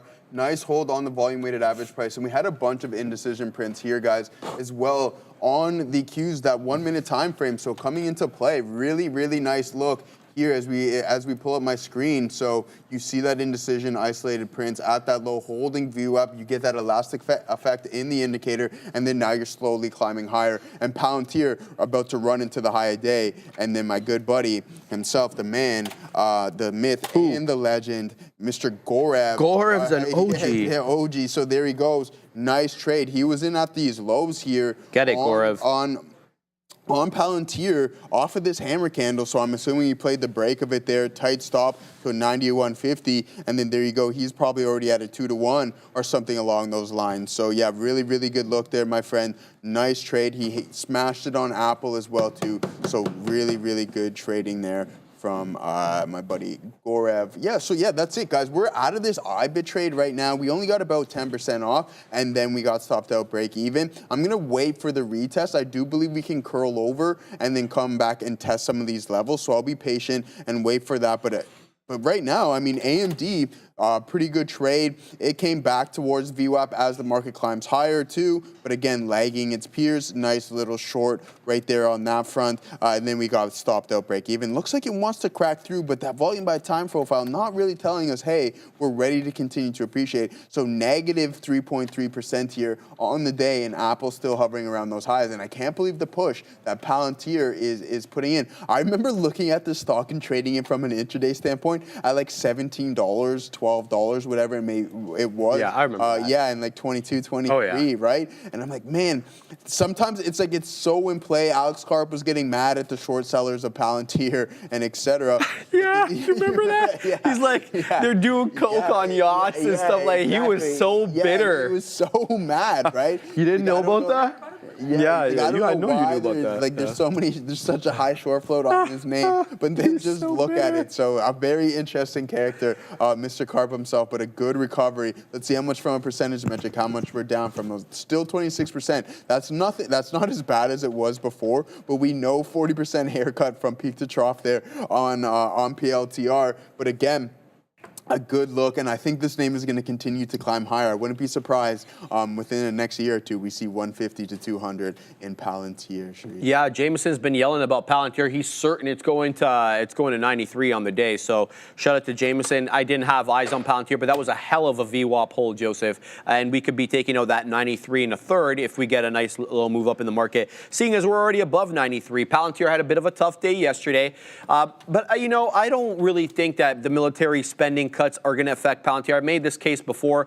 I really want to make it again. I think that efficiency comes from companies like this. So if you're looking to cut, you're cutting by stopping the purchase of $250 million, $300 million planes. I'm talking about the F-22, which they don't make anymore, to be fair. I'm talking about the F-35. Now, the F-47, the new airplane, their next-gen fighter, is going to be pricey, but it's not going to hit the same price that we saw the F-22 hit, which was insane. I think for like $2,005, it was like $250 million a pop. They could only make a few hundred of them, despite the fact that they had originally scheduled to make like 500 or 600 of them. It didn't come anywhere near that. I think that Obama administration actually ended production there, if I'm not mistaken. But I think that Palantir stands to benefit from military spending efficiencies. That's just my opinion. We'll have to see, obviously, what happens. By the way, today, Palantir is not just for regular military activity, Joseph. I did a bit of a deep dive on this one this morning, if I can pull this up over here. Yeah, Palantir intelligence agencies involved in border surveillance. You guys laughed at me in the chat before the election when I told you that there was a good chance Donald Trump would categorize or basically classify these drug cartels as terrorism agencies, terrorism entities, and that's exactly what he did. Now he's actually trying to use the spy agencies to spy on them. He's going to be spying on the Mexican-American border using satellites and other electronic surveillance equipment, and Palantir's Maven smart system stands to obviously benefit. They're going to use AI to watch these videos and to make assessments on targets that they think are worthy of surveillance. So I think that this is like the world we live in now, where you don't want to spend as much on hardware like we used to, but a combination of hardware and software, and that's where obviously Palantir excels. That's just my little 2 cents there, but I don't have any investments in Palantir. I've never held the stock. I'm giving you my honest opinion on the entire thing. So Yeah, that's what I see there. Let's go back into some trades over here. NKTX, we're doing okay. Waiting for that beak weather at 12s. It's at 12s right now, hasn't crossed. So we'll pack our patience there. I'm also involved, as I mentioned, on HTZ. We're about 2 pennies out of the money on that, doing nothing. RGLS, I did add a little bit over here at the 10 exponential. We'll see if we can get a bit of a pop. This is a smaller trade for me just to stay in the game, so to speak. So that's my look there. Ben Fishin. I like that name. Ben Fishin. Thank you very much for the $10 super chat. Does TTL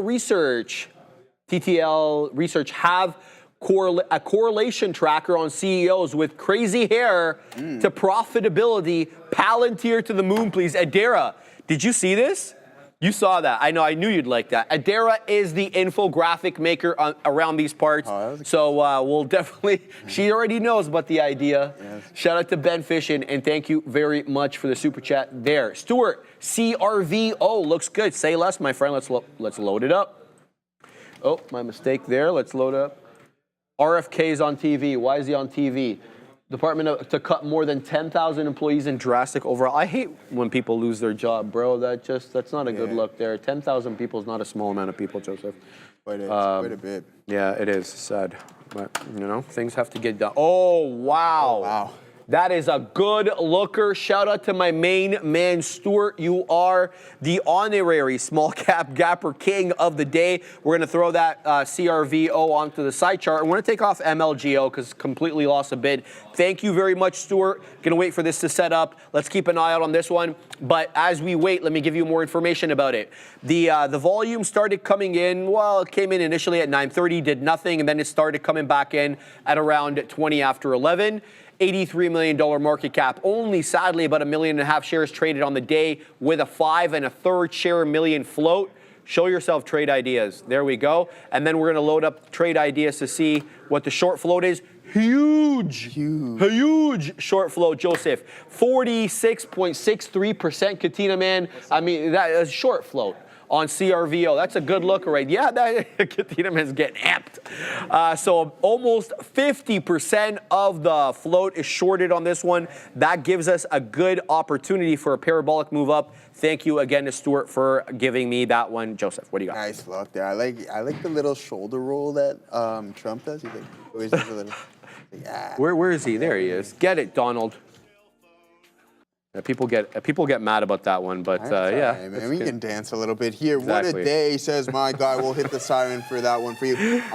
Pizza Rat, how do you feel about Hood with the gold event yesterday? Do you think their stock could dip to 35? I want to get a good entry for a long-term hold-in. Oh. I mean, hey, guys, I don't need to talk about Hood. Oh, actually, just because it's Pizza Rat. I've been referring to Hood for quite some time.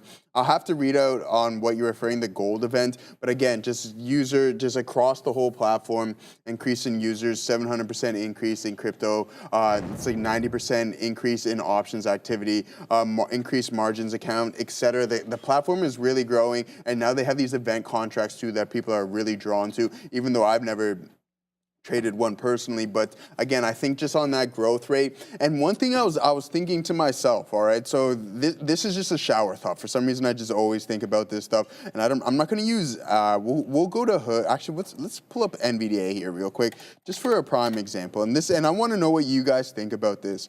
So, with an increase in volume and volatility, that means an increase in transactions, essentially, right? You see a lot of volume going on. And when you have this increase in transactions, who's that going to benefit, in my opinion? The brokers. And who's the brokers? Whether it be Interactive, Hood, Fidelity, etc., they're going to benefit from this increased activity and the heightened volume. So I think that Q1 for Hood is going to be fantastic. That's why I'm positioned in that name. Bitcoin's getting more popular. I believe that the amount of volume in the IBIT ETF, only about 30% of it is institutional, roughly, even 20%. The rest is retail. And Yeah, absolutely. Yeah, for sure. So that's just my thought. I think that Hood is going to put in some really good quarters coming up in 2025. So that's why I wanted to own this name. I really like Hood, especially for the long term. But yeah, we got to pull some stuff out. Yeah, I missed that Bitcoin trade just a little bit here, guys, but I'm not too worried about it. I do believe I'll have a chance at another entry. We are rejecting the high a day on Palantir, and then Tesla also constructed a lower high as well too. So we'll continue to monitor that and be patient and precise with some of these entries. Yeah, just give me a thumbs up, guys, whenever we're ready to do that. So okay, all right, guys, you ready? Our friends from Trade the Pool are back to Trader TV. Trade the Pool is a game-changing platform that caps your risk while giving you the opportunity to trade real shares using company capital. That means no more risking your savings. Trade the Pool now offers unlimited trading period during the evaluation phase. No pressure, no rushing. Take your time, perfect your strategy, and get funded on your terms, folks. Remember, your losses are capped at a one-time evaluation fee, and your profits are unlimited. Head to tradethepool.com and start trading now. I mean, we just had that poll up, guys, so if you're looking to get involved, whether it be your own capital or do an evaluation test, there you go. You got Trade the Pool, join it, test it out. I forget who was saying they did it a couple of times, but not to laugh or anything like that. Yeah, Stevenson. Yeah, Stevenson. Yeah, Stevenson. He did. Yeah. I don't want to laugh. Katina Man. You're laughing anyway, though. I love it. The Katina Man's coming in. All right, here we go. Here we go. Now it's going to get live, baby. Where is he at? Send it over. Bring in the Katina No, I Man. was just say, come on, son. You know, 7 times. Come on, son. Yeah, No, we just talked about this it's before. I mean, not- keep supporting it's Trade the not, Pool. I mean, this trust is what we're doing. Is you always want to take shots, but I was just gonna say, like, I hope you did it. We're laughing because you put in the chat a while ago that you did it like 6 times. I'm just saying, like, just slow down, and you have unlimited time, whatever the rules are. So just make sure that Bang. you watch out for that one. But yeah. Anyways, just having a good time over here. How was the sesh, Katina Man? Before you go go, baseball. Yeah, it was pretty good. Yeah, so I'm going to get back into. I was thinking about like 3 times a week. We hit the gym, the laps, and then we go the 2 times. We'll get some calisthenics or something like that, and we'll get some advice. That's Joe's alley right there. You guys. that's can Joe's alley, Yeah, okay. Oh, yeah, he kills calisthenics. Okay, then maybe we'll hit some weights too then, Sharif. Okay, we'll be going on that one Get too. it, So, Katina Man. there we go. But yeah, no, all's good over here. Just relaxing. We got a little bit. You can come over to my chart if you want. Yeah. I mean, if Go you over. want to quickly. So we did get stopped out of Palantir our last little bit right there when it broke through 92.50. I mean, unfortunately, we didn't top out at the high, but we only had 5% left. And then Tesla, we're still holding a little piece, but we did get some out there when it broke through 285, 286. So I'm looking short. I'm looking long now, but the trade that I'm looking at right here is what we talked about with the futures, and that was a TQQ. So we wrote down 64 to 64.50 right there, but it gets to 64.20. So I'm going to go short starting at this wick here, 63.80 up to 64, and then we'll see what happens near the high of the day. Fantastic. Good look there, Katina Man.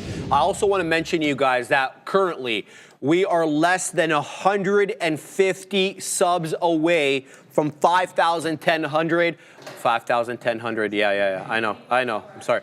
510,000 subs, and we just hit like 500,000. I think like it feels like a month ago or something like that. So very happy, obviously, that the channel is growing. But if you are not subscribed, please do us this one favor. Hit that sub button. You have no idea how much it helps the channel, and every major stage for us in terms of subs also helps as well. Adara, what more can you tell us?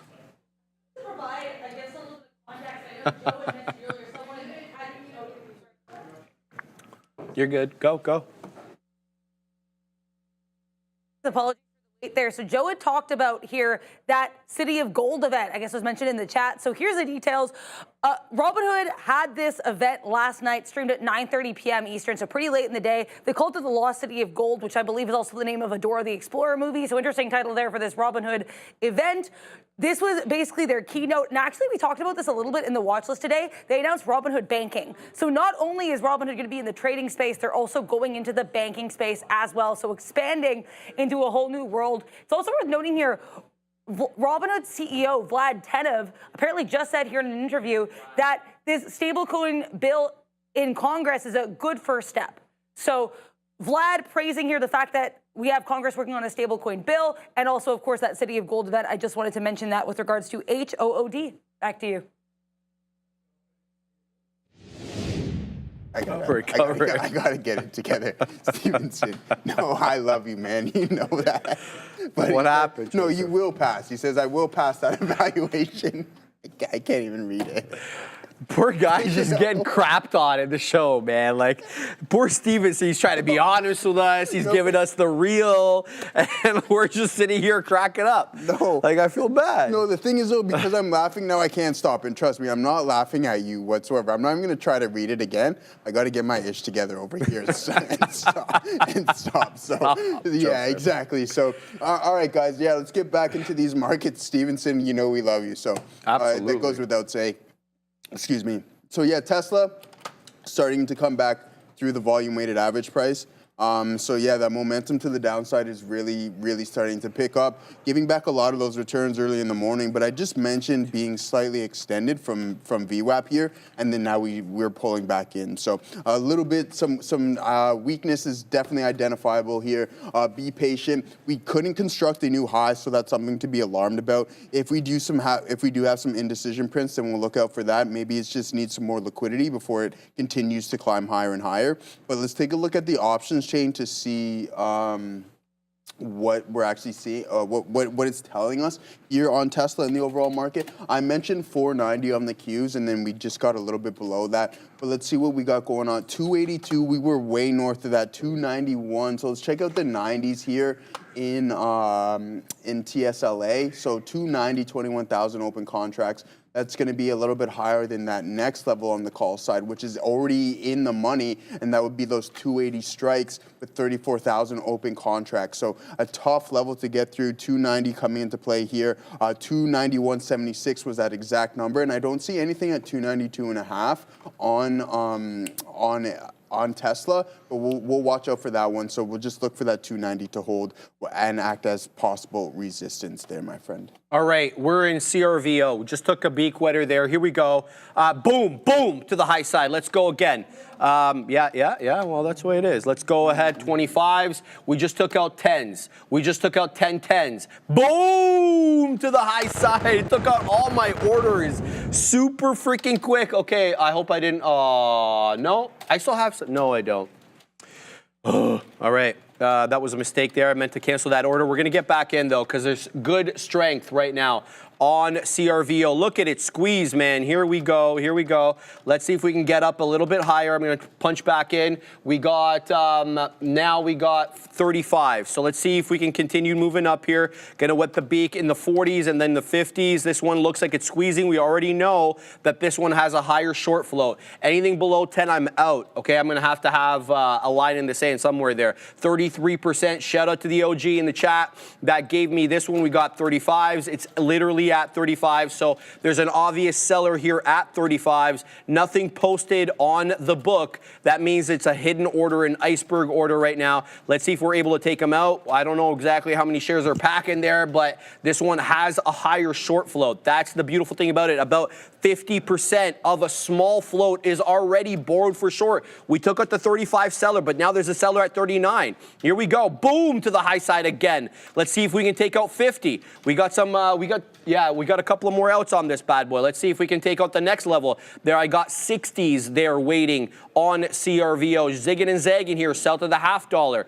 Let's see if we can continue to move up a little bit on this one. I don't want to take out too much too quickly so that if it does squeeze, we're not left without shares. 44 is another hidden seller. 45 now showing up on the ask.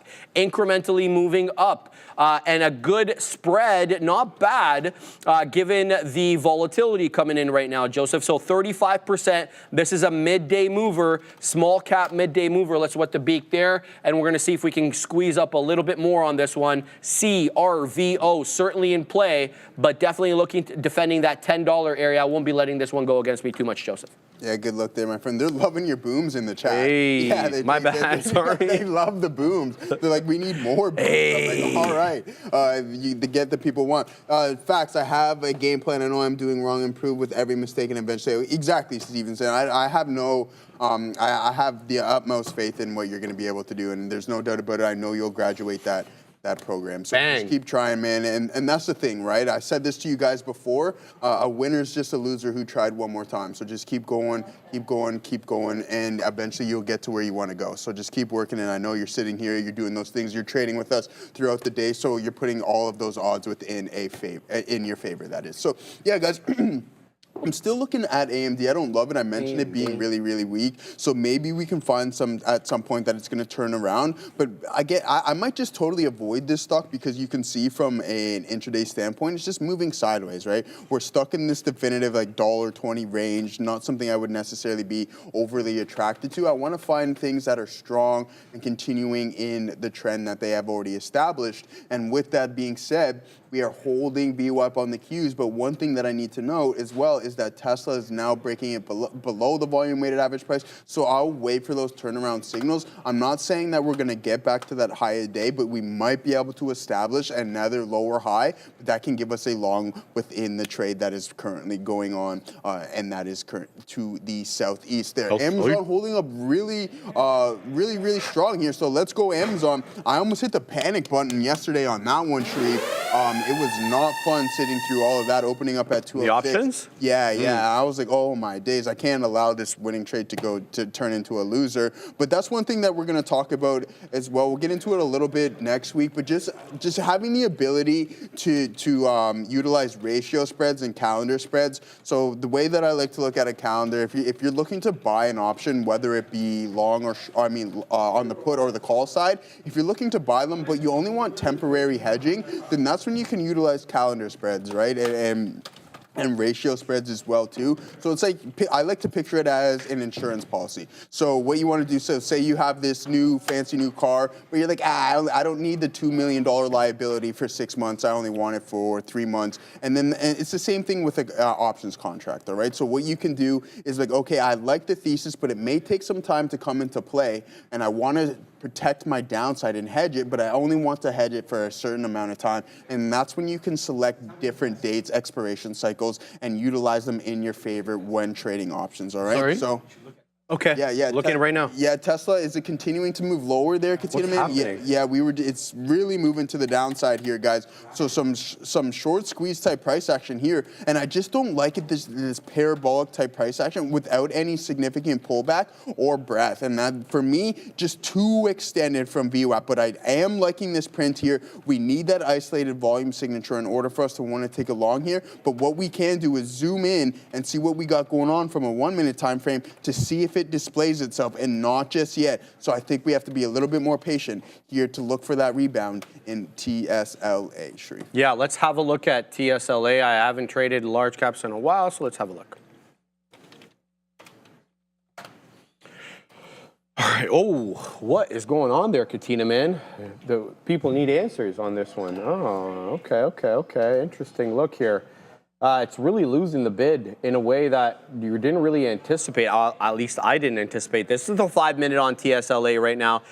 Much tougher look. There is maybe hints of support here at 278, but I'm not standing in front of that. I'll promise you that. It bounced off VWAP initially, lower high. I guess that maybe that was the signal there. That lower high really kind of... really setting the stage for that 1, 2, 3, 4, 5 red candle downside on the 5. Definitely a tougher look on TSLA right now. Let's see if we can find some support. I mean, there is possible 276 support. That's a pre-market high. There's also the bottom end of this range here at around 277, but it feels like Tesla is a short. This thing was up 6%. Now it's back down to 2.5. It's going to be definitely a harder look to the high side here, but Tesla may be a great short at this point, so we'll keep tabs on that.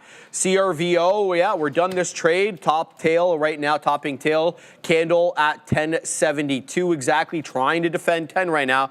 Let's see if we can get in here for a 10 hold. That's what I'm going to try right now. Got to give this a little bit of room. We got to give it a little bit of room. I mean, if you're going to put your stop right below 10, you're just asking for trouble. So we're going to go ahead like that. We're going to throw in the stop there. Let's throw some beak wetters. So we got 9s on.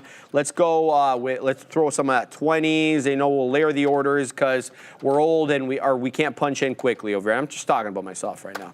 So that's the look. Let's see if CRVO wants to hold that $10 area. I like my entry near the whole dollar. That way, if it loses the whole dollar. I end up losing a little bit. Here we are. It is losing the whole dollar. 9.90 now. I have my stop in the high 80s. So if it drops anymore, we are going to get stopped out. So we'll take a bit of a loss on this one. That is our right there. Let's see if it can reclaim that $10 area. Zigging and zagging below 10 right now, but essentially at the whole dollar. Here we go, popping right back up. Are we going to get any prints here? We still got 9s, but we're waiting at 20. So did defend the whole dollar for now. Tight spread now, back to 1 penny. Here we go, 19 showing up. Let's see if we can spike up a little bit more. The idea here is to defend that $10 area. I did place my stop below the prior candle low. So if this ends up making a new low, then that maybe not be the trend for me. There we go, right back into the high side. Again, we get the print at 20. Now we're waiting at 30, and I've layered into 40. So let's see if we can get that continuity to the high side. I'm going to throw some at 55s as well. Let's see, now we're showing 24s. If we can get that 30, boom. No, I didn't get the print. We got 30s, but it didn't cross. So we're going to have to pack our patience on this one. Current candle above that $10 area, but we definitely need a little bit more than just defending 10. This is not a range trade. This is a breakout trade. I don't want to say it's extended away from the 10 exponential moving average on the 5, but it is about 25, 30 pennies above that. Right back down into 10 again. It's going to have to hold this area. My stop is in the high 80s, so I don't want to give back too much here. Let's see if this one can pop back up. Joseph, I'm waiting at that 10:30 area. What do you got over there, my man? Yeah, I like what Atem says, Joe. I'm going long Canadian market, so TSX there. Yeah, and I like that. But I like it. Hit the old Canada for me there, brother. I don't have that one. Oh, I got you. I got you. Dang, we like that one. Okay. So, yeah, good look there, my friend. And short the U.S. and Trump. Dang, all right. Oh. Really pro-Canada here. We like that one. But we like it all here, guys. But, Sharif, Apple is really, really strong today. I know you've been taking a look at this once in a while here, but continuing, putting in a new high a day is AAPL. So dragging the market along up with it. So that's a pretty good look. We like this for AAPL. If it's trading higher, then sure enough, that's some good signs for the overall market.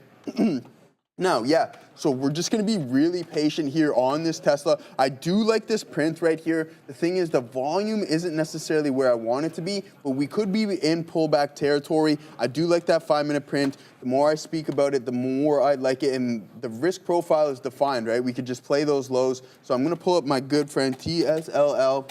Little 2x there, and we're going to play this 5-minute candle to see, okay, so 278 would be the out. We've cracked it to the top side. I got to be careful, though. Maybe I'll be a little bit more patient here, Gaurav, because it might be just a breath here. But we are sitting on top of that range, which is a positive sign here on Tesla. And if Apple's trading higher, it's really starting to squeeze here, guys.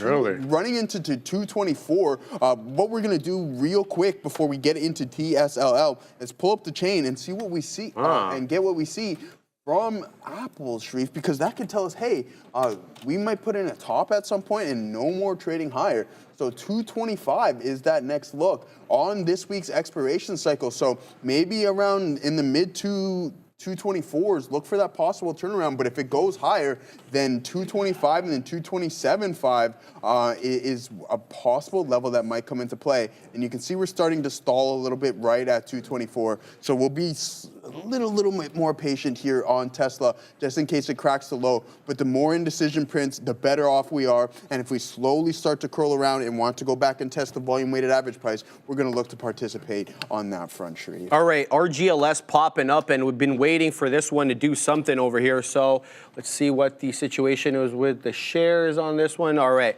we'll take a bit of a beak wetter here at 77, see if we can get that print. But it's really this one that I'm focusing on right now. I've got 76s on CRVO, so I did get stopped out of that second trade, but we're doing well on the third over here. 76s now, we're hitting 89s, and now I'm waiting at 98s, okay, to front run that 10. This is a 10 exponential pullback. I got in, where am I long? 76s, as I said. The 10 exponential is at 60s. It's being met with aggressive selling, though, in the high 80s for whatever reason. The spread has really opened up now on CRVO, whereas it was about a 1 penny to 2 to even 3 on the way up. It's now about a 10 penny spread. So keep your eye out on that. It makes a big difference. The cost of doing business, just getting in and out of the trade can cost you a lot of money depending on how many shares you've got on. So CRVO trying to hold up at the 10 exponential. Let's see if it can weasel back above that $10 area. We'll have to wait and see on that one. Let's have a look. Wowzers. RGLS is breaking out, and we'll take a little bit there as well. So good breakout here on RGLS. This is going to take up that $2 area, Joseph. That's the area that we earmarked in the earlier time of day when Adara brought that to us. And there we go. Now we're getting the alert that it's breaking above that $1.90. So lots of strength coming in here on these small cap gappers. Keep your eye out, though, on that 825 print. That is the high of the day. The actual high of the day, not the technical high of the day subsequent to the bell, because that's what we got in the pre. So let's keep an eye out on that one. Back now to CRVO. The tape now has slowed down. Now we're showing 90s on the ask and 87 on the bid. So the spread is tightened up a little bit here, but we're not moving up. So even though the spread's tightened up, yeah, that's great, but we're not getting the continuity to the high side. Now we're showing 95s. I am waiting at 98s, and I've got nothing above 10, so it probably behooves me to throw it in order. And let's see if we can cross at 98, though. That would get me a little bit more comfortable. Get it, Katina, man. I don't know what's happening over there, but he's getting excited, so we're going to get excited with it.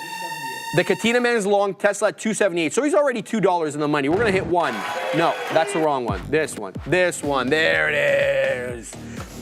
TSLA. Boom. Katina man. There he is. I didn't see that.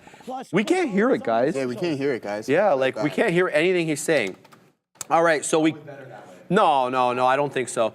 So a seller at 10, Katina man here on CRVO. So we have to be careful with this one. We wet the beak at 98, but now I'm waiting at 10, 11, and boom, again we go. Let's set up now a little bit higher, and we're gonna wait at 10 and a third on our CRVO. Let's see if we can get some more, baby, on this one. It's a small cap gapper type of day, but we're gonna have to see if the short float on CRVO can help this one get parabolic. Oh, whoa! Hey, watch over that bow, elbow baby. there. Yeah, I think that's one of the most dangerous. Selena does Muay Thai, and she runs around the house like elbowing me, and I'm like, stop with the elbow, man. Like, relax. That's you guys are a fighting couple, eh? You box, she does Muay Thai. I like it, bro. She thinks she's a fighter. What time is this? 12:46. Write it down. So we can show her this video now. I'm playing. To be honest with you. I asked you. You said she like comes in from time to time, but not all the time. Yeah. Step in, so that's I like it, brother. I like it. It's a good look. It's a good, I mean, she's fit, active, and does all those classes. So yeah, sorry. Brown Lightning asked me for about some cover calls on GME. Yeah, I think that's not a bad play. I don't know how much higher this thing's gonna climb. It can squeeze, obviously, at some point, but I do like that strategy that you are implementing. So I sold cover calls yesterday and closed out today because it's dropping like a brick. What do you think about the chart today? I'll pull it up for you real quick to see what we got going on. I'm in some TSLA. If it cracks the low here, if it cracks 11, then I'll just get out. So about 11 cents. It does look like it wants to turn over. That buying volume never really stepped in. So we'll be patient, but back to GME. Yeah, so there we go. I'm going to hop out of this trade here right now, guys, as we crack this low, and then I'll go over GME in a brief second. Yeah, okay, so, oh no, we didn't want to do that. Added to the old position. Oh my God, I love that. I love that. So we got good times. Yeah, exactly. Really good times. All right, so you want me to take over? No, I'm okay. I'm gonna get out here right now. Bang. There we go. So we're out of that one there, guys. That's okay. So yeah, going back to GME. I'm assuming you're selling covered calls, so you have some shares. You closed out today because it's dropping like a brick. So did you close your share position as well too?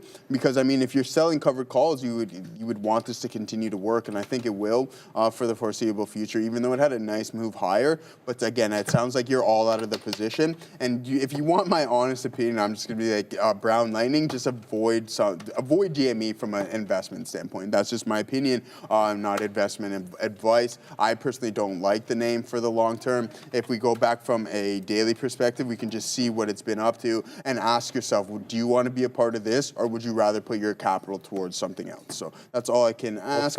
Yeah, so Joseph, can you please do a little lesson on volume and open interest? Yeah, I mean, we went over from from a common stock from an intraday perspective on volume today, and open interest will most definitely have a lesson on that. So maybe next week we'll redo that one, and we can just use and again, I'll give you a quick rundown here. So why I look at open interest is just it can be identified as possible resistance and support zones, and when you have high levels of open interest, that's what you can look them for. And if you start to correlate price from an intraday standpoint to these levels on the options chain, you'll see them come into play more often than not. So that's just a quick rundown on open interest. But guys, let's see what Adair's up to. Part of the show is brought to you by Foremost. Unlock the nuclear renaissance with Foremost Clean Energy, leveraging one of the biggest megatrends on the planet, nuclear energy.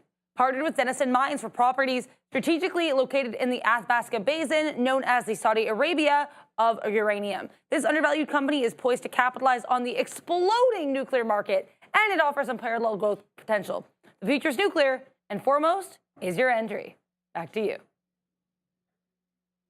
There, we're going to be a little bit more patient here, Sharif, on this Tesla turnaround.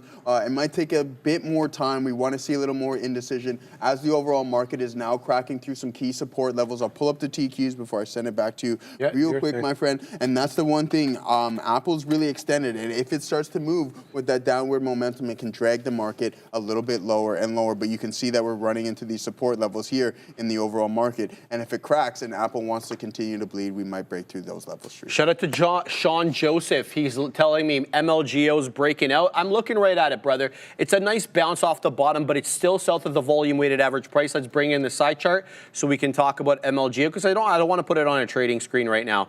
I'm just not going to want to trade it until it gets above VWAP. So I have a rule, a couple of rules, and you can choose to follow them if you like. They're not my own rules, or another small cap gap traders rules that I've adopted and kind of tried to make my own. And the thing about this one is I don't want to trade it unless it's above the pre-market high. In this case, with MLGO, we don't have that problem because it was really kind of doing nothing in the pre-market. But there's another rule that I try to gauge who's in control of the stock. Is it buyers or sellers? And one of the ways that I try to gauge that, obviously there's multiple ways, is the price above VWAP or is it below VWAP? So who's in control? And right now, it's below VWAP by a substantial amount, about $1.75, maybe even $2, depending on what time you're looking at it. And that to me is not a glowing endorsement for a long. Now, is it possible to trade these to the long side successfully below VWAP? Absolutely. And I'm not going to pretend like it's not. But for me, I just kind of try to put the odds in my favor by having this one above VWAP. Currently, VWAP showing me about 1580, 1575. So if it gets above there and stays above there, we'll have a conversation about MLGO. I punched back in to RGLS, and I was able to scalp a little bit. Goss stopped out again, so I'm going to wait for this one to clear what I perceive to be the pre-market high of 825, at 825, excuse me, of $1.99. Is it $1.99 or $2? Can't quite tell. So we'll see if this one can clear it, because there's definitely selling at every level on RGLS. I just won't, I don't want to dance with this one at the moment. NKTX continues to defend VWAP. So I got out here flat, but I think that was the wrong trade. And I think I'm going to get back in no, this one's still putting in lower highs, is it not? I'm going to give this one a try. We're going to give this one a try. And I will defend VWAP. So I'm going to throw orders below. I'm going to throw some orders into 7s. Okay? So we'll look to defend into 7. And then I'll wet the beak at around 18s, if we can get that. So that's NKTX.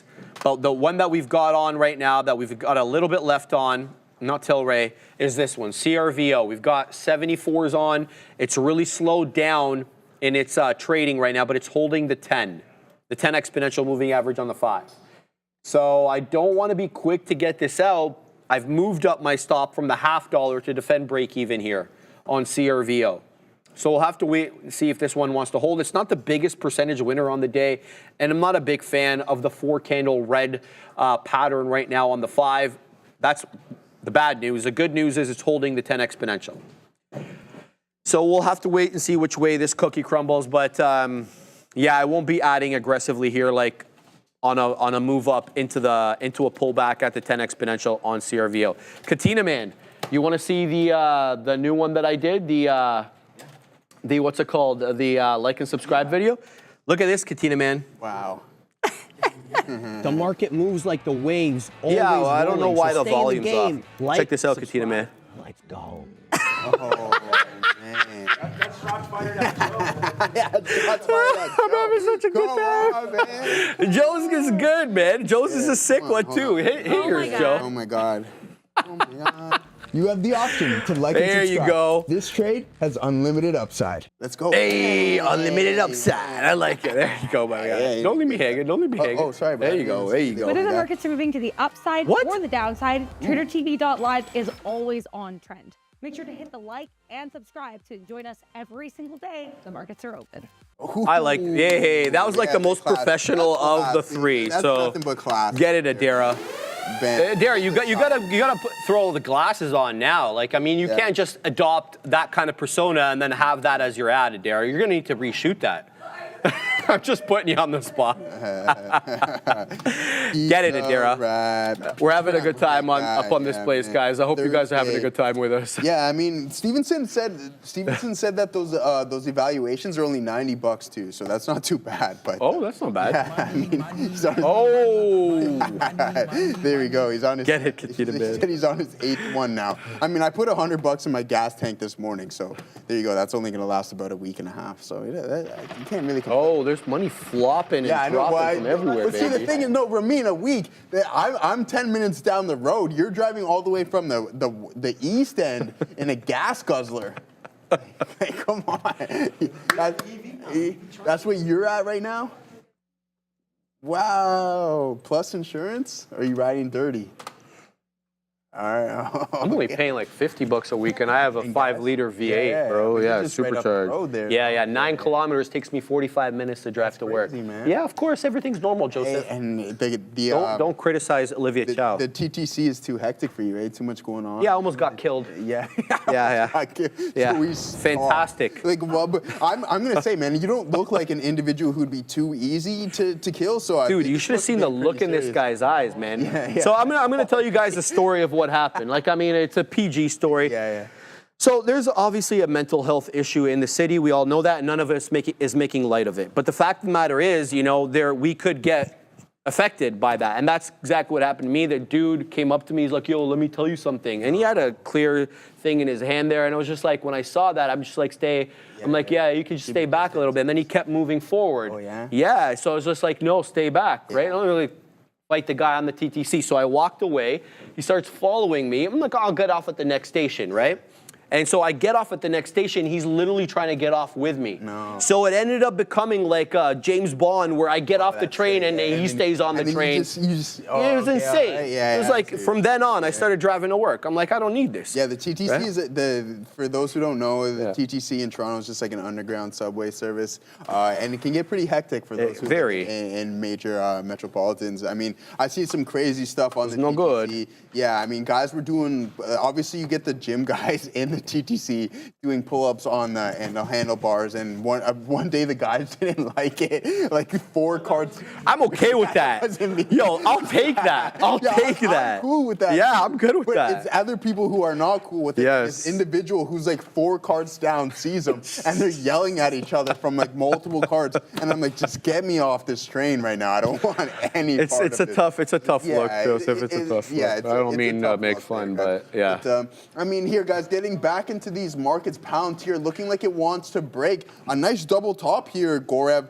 On PLTR, and it looks like it wants to break that pivot there to the downside. And if it does, there might be a potential short there on this front. And same with IBIT as well, guys. So giving back a lot of those gains that we've seen here earlier in the markets. So weakness stepping right back in. It was fun while it lasted, but now heading back to some key support levels. We're past the opening drive here now in the queues, and we're starting to approach. We're past it on the SPY as well too. So again, really weak sentiment. And if it wants to break lower, PLTR may break 91 and then head to the south side, and we are at that opening drive level. So that opening print, guys. So be weary and don't force anything until those signals identify themselves. I mean, we were strong, so at some point I wouldn't be surprised if those those signals are displayed, and we can take an additional long to the top side. Joseph, I'm pleased with the CRVO trade, and it held on to the 10 exponential like a dang glove. CRVO, we just took it out right there on the break of 1035, so it's still below the high of the day, so be careful with this one. But RGLS is breaking out, and here we go. This is the move. This is now the pre-market high take, but we've seen this story before. They take up the pre-market high, and then that's the invitation for the shorts to send this one to hell. So let's see if we can clear it by some distance, and then we'll get into it. 205 now the high of the day. The previous high was 2. Adair, what's up? Keep an eye here on ME. This is 23andMe. Axios reporting that Nucleus is eyeing 23andMe's assets. We know that they have filed for Chapter 11 bankruptcy protection. ME getting a little bit of a boost here. This one has about 11% short float. Currently trading just under $1, around 90 cents. Back to the Bash Brothers. Look, did you hear about the story? I told you about but people are scrambling now to get their I was about to, their genetic makeup or whatever, their genetic profile off, bro. They don't want that to be sold in a bankruptcy proceeding because you don't know who gets their hands on it, Joseph. I mean, unless there is like actually state legislation prohibiting the sale or the dissemination subsequent, it's fair game. I can take your profile. I don't have to make it public, but I can use it for other reasons. And people were not really happy with that idea. So people are scrambling. There's a way to do it, guys. You apparently log in and then you just go delete my information, whether or not they actually do it. Or, you know, I'm sure there's going to be conspiracy theorists out there who'd be like, no, they're not going to actually delete anything. But yeah, Vivid Distortions. I deleted mine yesterday. Yeah, it's sad because like. Oh, there you go. Cal was going to tell you something. Yeah. There was this British company that I think there are a lot of people do this now, but they were the OGs, one of the OGs, where back like in the early 2010s, you would they'd send you a kit, you do the swab, blah, blah, blah, send it back, they'd assess it, and it was like a fitness one, not an ancestry one. So you'd get how your body synthesized carbohydrates, fats, proteins, what kind of metabolism you had, what kind of, like, were you an ectomorph, mesomorph, endomorph, and how to train for a specific goal. So if you want to lose weight, you had to train this way. You want to bulk, you had to train and eat this way, and it was sick. Yeah. And like they went bankrupt as well. You want to know why? Because people were calling the science like bogus. They're like, it's not proven. You guys are very, very thin in actual data and studies.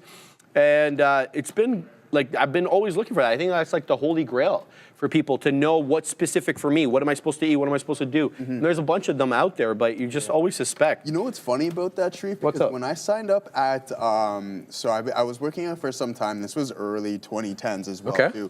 So I went to Extreme Couture. Are you familiar with Extreme Couture? No, on the like Randy Couture's thing? Yeah, gym, right? Sure. So I go there, and this guy was giving me that spiel. He's like, endomorph, excellent, whatever you were referring to. And I'm thinking in my head, like, I'm looking at this guy, I'm like, I think he's just trying to sell me something here. And I ended up actually walking out the door because I didn't believe what he was trying to sell me. I'm like, bro, I'm in pretty good shape. Everybody I didn't need you to tell me that I'm this, bro this, science. But yeah, exactly. But yeah, it turns out that it is. Yeah, it's interesting. I mean, like, you never really know where that information ends up, Joseph. That's kind of the thing there, and I get that. I forget which airline it was, but they're getting interviewed by that one guy from Congress or something along those lines. Remember me?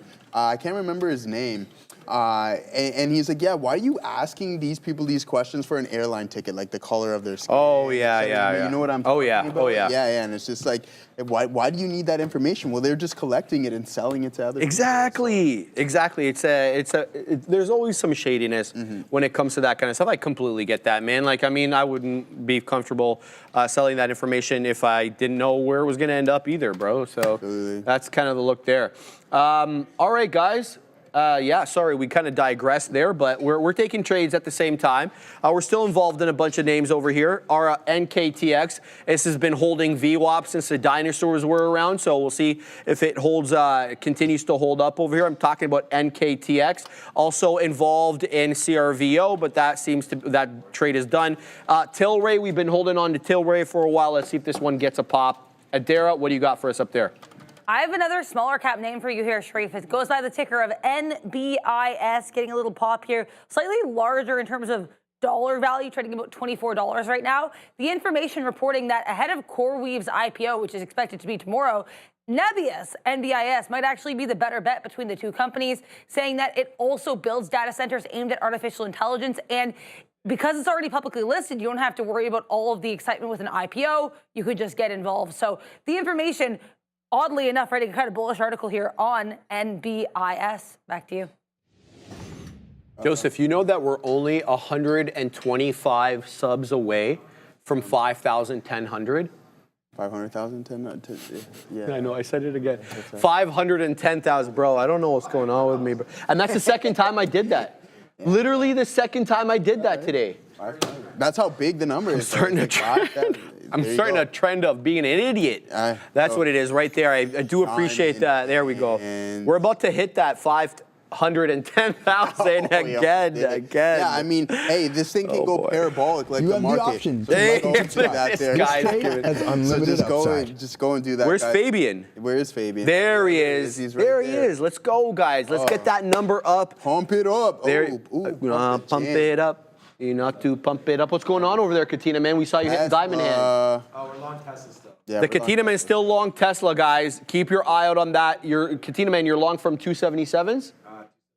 278. Katina man is long 278. Keep your eye out on the Katina man's trade on Tesla. You know what else is also long today? I'm ready. Oh yeah, you didn't even let me get you into it. I saw All right, it. guys, let's document some Playmaker poll. Thank you, BVB and Ramin, for reminding the team. All right, guys, let's get right into this here on. Okay, TNT, relax there, my friend. But yeah, okay, let's go. What do we got? I know, bro. Come on, bro. Come on now. Yeah, all right. What do we got for price action here, my friend?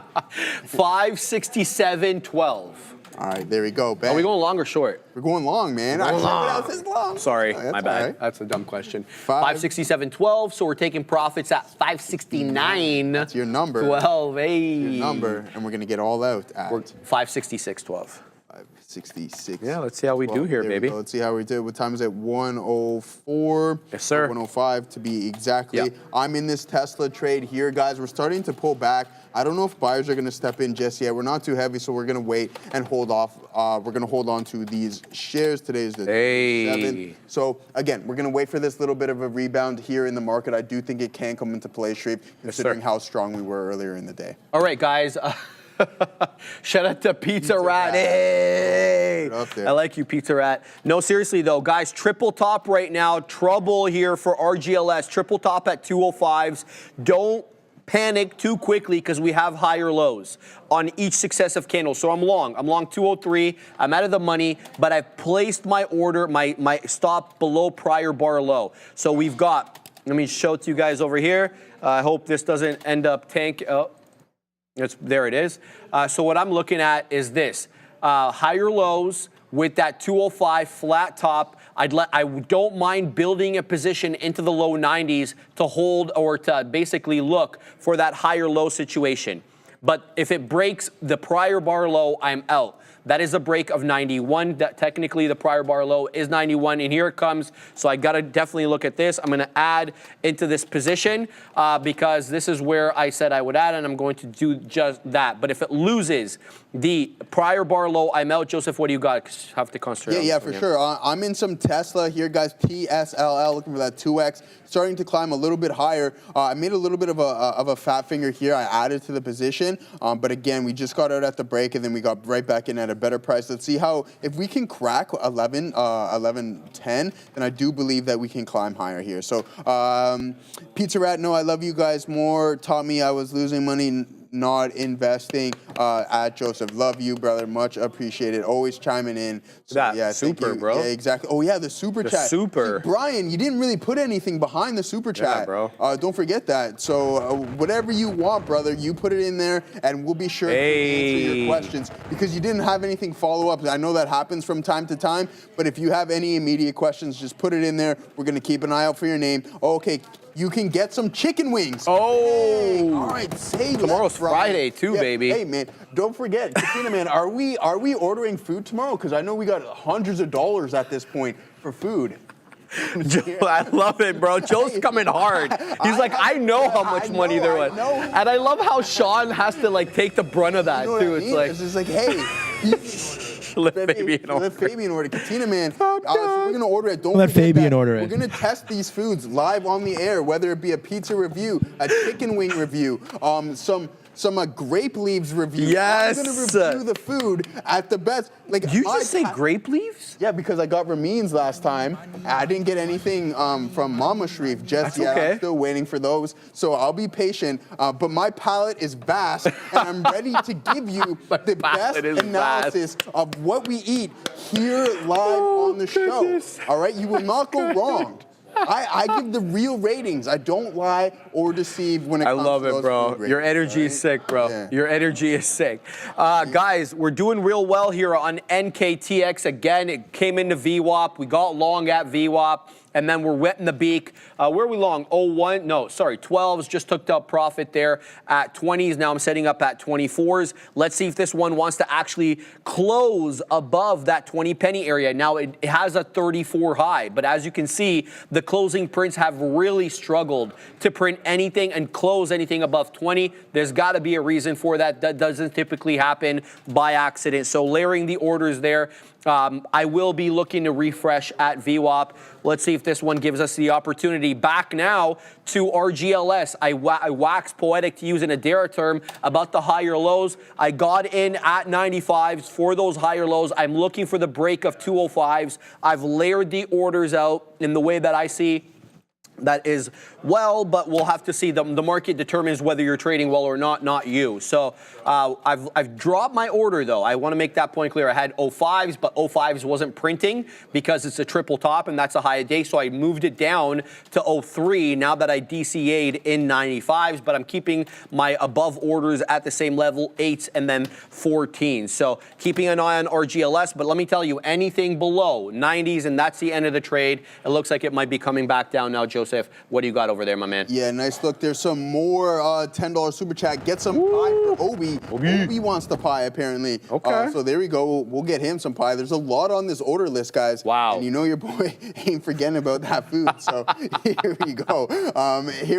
In Tesla, let's see if we can get this bounce. G. Castro, I know you were asking me about it, why I'm in. I said I liked how I put it in this base and was slowly turning back around. But as the market popped, it wasn't participating. So slightly alarming, a nice breath, but no buyer stepping in just yet. If it cracks it to the downside, then we'll just get out of that trade and wait to see what may arise. Bitcoin looking like it wants to break down as well, too, guys. Constructing these lower highs, which is not very good, but I mean, strong earlier in the day. I thought we would continue to climb higher. I do like that we are in this range, so that is a positive sign. But here we go. You can see here on IBIT those consistent lower highs, and then now we have this flat bottom right here. So price also starting to compress. Let's see if we decide to break through these support levels or the buyers step right back in and we can push higher and higher on the session. So that's going to be the game plan here on IBIT, and we're going to be patient and wait for the turnaround here in Tesla, because you can see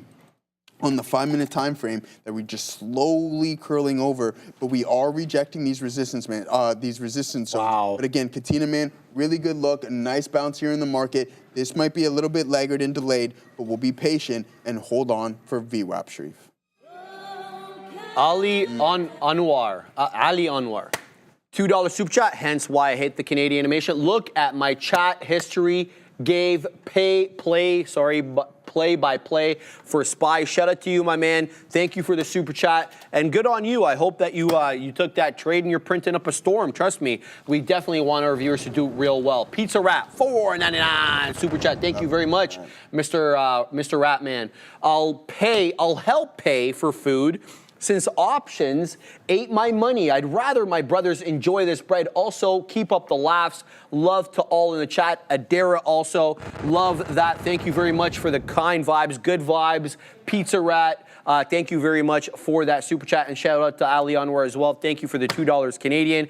That will go into the weekly wings fund that hopefully we'll get tomorrow. We'll be eating up a storm up on this desk. And then we'll get special hot wings for Adara because she has an inclination for hot food. Right, Adara? Seems like bullying. Come on, you know I'm not bullying you. I've been getting better about spice. I've eaten mild hot sauce on multiple occasions in the last month, And for me, that's actually a huge achievement. So I also ate wasabi without screaming recently. Yeah, but that's like transient. That's like super quick. Which is why it's I like transitory, Adara, just like inflation was, right? Shut the door. Boom! Get it, Jerome. Adara, you know that little show called Hot Ones with the wings? I love it. Yeah, so there we go. We need an Adara and Hot Ones there where she goes through the different levels of spices on the wing. I'm not going to make it past the first wing. So that one's over. All right, show's already done. There we go. So yeah, Matt, love y'all. Keep smiling. God bless you as well, too. Thank you, everyone. I don't know why Kathy Wood was just trying to call I was trying to hit the Jerome thing because and I didn't have it. All right, so sorry about that. Yeah, we'll talk to her later. Yeah, I think we're going back to Adara here, guys. Yeah. All right, cool. I wanted to show here this infographic from TTV Research ahead of Lulu Lemon earnings tonight because this revenue keeps stretching higher. It keeps pushing to the upside. So this graphic really, this is annual revenue in billions here in USD as well because Lulu is a Canadian company. Since its IPO in 2007, you can see not only the company's growth, but also certain interesting events that happened during its lifetime. So we also, if you were not aware of this, they're actually discovered there was a pretty big scandal with Lulu in 2013 that led to the resignation of both its CEO at the time and its chief product officer. It had to do with some black leggings and some quality issues there. Their Mirror acquisition is also featured and their additions to the NASDAQ and the S&P 500. So if you want to read all about this, go on X at TTV Research. Back to you. That's a good-looking infographic there. Shout out to Adara, the infographic specialist. Joseph. Yeah. We have yet another super chat. You want to cover this Romanian pastrami? I mean, hey, I told you I've never had it. Trying a lot of things. Absolutely. Here. Do I draw a line at the Armenian pastrami sandwich? I don't think so, Jeff. No. Yeah, no, we don't draw. All a I hear line is protein. There. I hear pastrami. I hear protein. And that's it. Yeah. Protein, that's all we need. But as for pie, yeah, I will not be trying that. So that's all. I won't be going in for the heavy sugared sweets though. Okay, anyways. Shout out to Matthew Booth as well, bro. With Matthew Q Booth, Sharif talking about buying Lulu trousers. 2006. I bought Lulu trousers at their first ever, I think, store in Toronto, which was at Yorkdale. I think they had one before in Vancouver, but the first one in Toronto was at Yorkdale. And they were blue. And I just threw them out like 3 years ago, bro. Almost had those 20 years. Oh, yeah? Yeah, next year would have been 20 years. That's all right, yeah. Yeah, they got a hole in the crotch. So. I mean, I have some Calvin Klein things that have lasted a really, really long time. But again, it's a little bit on the cheaper end. And I heard you saying the other day you went Nike down at the gym and without even realizing. I didn't even mean to. Everything from my hat. I wear a hat on the weekends, right? Hat, shirt, pants, socks, shoes, they were all Nike, and I didn't mean it that way. I have a lot of Nike, bro. So yeah, I mean, hey, man. As for the brand, I still think it's a little bit tougher of a look. Not a good look. There's just so much from that athleisure wear standpoint. There's just so many companies that are competing with them, and I think they're attacking the younger consumer a little bit better than what Nike is, because you see them on the social media platforms, 100%. Whether it be Lulu Lemon, that on or whatever it may be. On.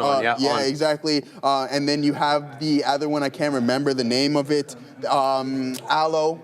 Yeah, that's huge now. Really popular amongst the female athleisure wear, and then Gymshark, which is one of my favorites. Yeah. So for me, it's just like there's so many options where I don't need to spend $150 on Joey options. Yeah, there you go. No pun intended. But yeah, Sharif, we're just sitting here in Tesla. It doesn't want to bounce with the market. As you can see, the Qs and the SPY are at VWAP, and we haven't climbed higher in TSLA. So not too good of a look. Displaying signs of weakness. If we crack 1095 on TSLL, gonna get out of this trade. All right, guys, we're done our trade on RGLS. Took out the top there at 203, but it lost the bit, so we got the hell out of there. This one's still doing okay, though. NKTX, still kind of, we got the beak wet there at 20, but true to form, as I mentioned, 20 is that line in the sand, so to speak. We'll have to wait and see if that one get taken out.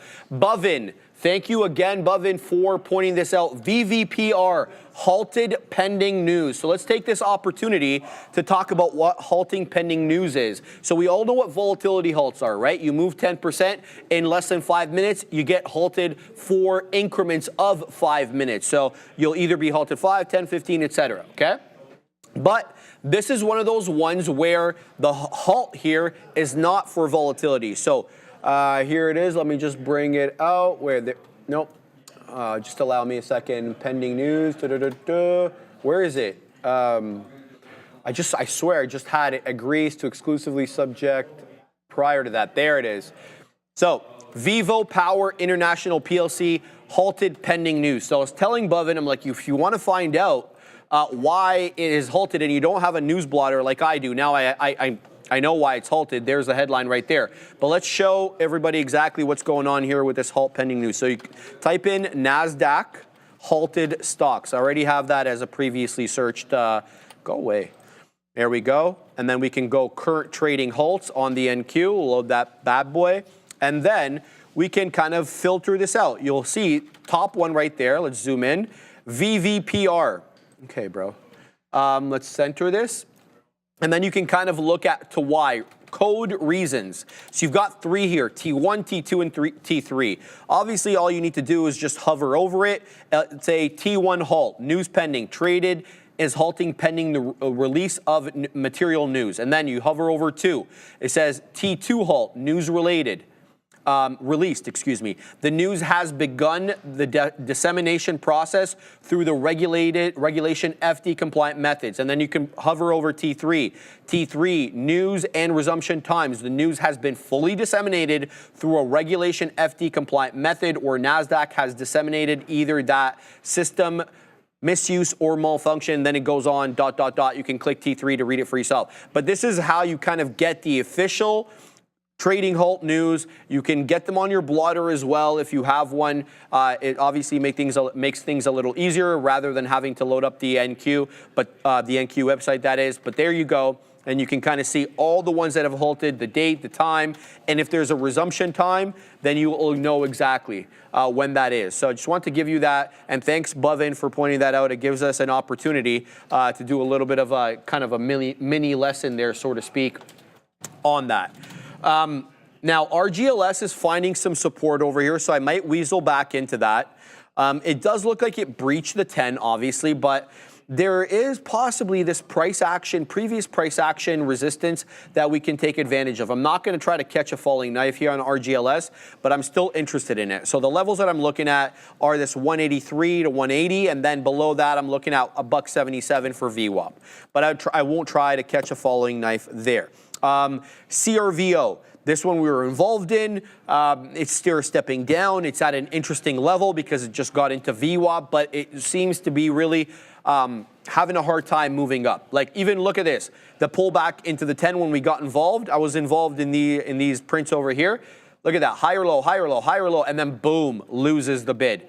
And you can kind of see that it was foreshadowed a little bit that we would lose the bid just based on the fact that these bigger candles were all topping tail. So you can feel the profit taking, or you could feel the short selling into the pops. That's kind of one of the telltale signs there that, you know, the sellers are starting to take control a little bit. I hear you guys yelling about MLGO. I'm still not liking it. It's still well south of VWAP. VWAP has now dropped a little bit down at about 15 3/4. The current price action is more than $1, about $14.50. So that's not going to be a tradable one for me, at least not yet. So that's all I'm involved in right now, Joseph. We had Hertz, we had CAR. Those have since done nothing. TNON as well, we had that on there. It really has been more of the CRVO, RGLS, and NKTX show, at least on the day. We'll have to see if there is trades left in these as the show goes on, Joseph. Yeah, good look there, my friend. So here we go on Tesla. We got out of this trade as it cracks lower. When the market was recovering and heading towards the volume-weighted average price, it was just stuck in this consolidation zone and didn't get that move back to VWAP. That's what we were looking for. But now cracked through that support level as the overall market wants to take possibly an additional leg lower. So a nice rejection of VWAP on the Qs and on the SPY as well. So we'll continue to monitor that. I have my eyes set on IBIT, and I see the villain in the chat was saying, hey, Joe, flip that bias to short. We are continuing to move lower. Pizza Rat said that as well, too. Those words are definitely taken in, and that's what I'm looking for here on IBIT. I do like that it was strong earlier in the day, but if the Qs and all of these big names want to sell, then I think it's going to start to participate as well. But 575 and change is what Tesla is trading at. It broke that 275 and change. It broke that 277 level and really, really moving to the downside here. So yeah, tough look, giving back all of those gains from this morning. It traded as high as 292. And then now down to 275. So volatility is most definitely in on Tesla. Guys, I talk about that. I'm happy to be on it, to out of the name. Would I like to get out at 292? Obviously not 236 or whatever I got out, but it's okay. There'll always be another opportunity. Yeah, guys, NVDA starting to crack. It might break through some support levels as well. And then let's see if the momentum in IBIT starts to pick up. I'm going to look to play the crack of this zone. We're trading it pretty well today. You can see that we got in here. Nice move up. Missed a bit of the move here just due to just ran out of shares up here. And then same thing, we got stopped out break even. But you can see that what essentially the game plan is here. We have a indecision print, and then we're going to go and look for that test of the high day. But you can see that we constructed that lower high and then just continue to do so throughout the remainder of the current session anyways. But if we sit on top of that, we can most definitely squeeze. And one thing that I will note, even though I just said, hey, it's kind of moving in tandem with the market, this thing can obviously just start to do its own thing. And that's what I'm kind of looking for here on IBIT. One thing to note is that from a 1 minute standpoint, I'm not seeing any volume. We have now cracked that downtrend and possibly sit on top of it. I will wait for the retest before I get involved, but I do really like it here.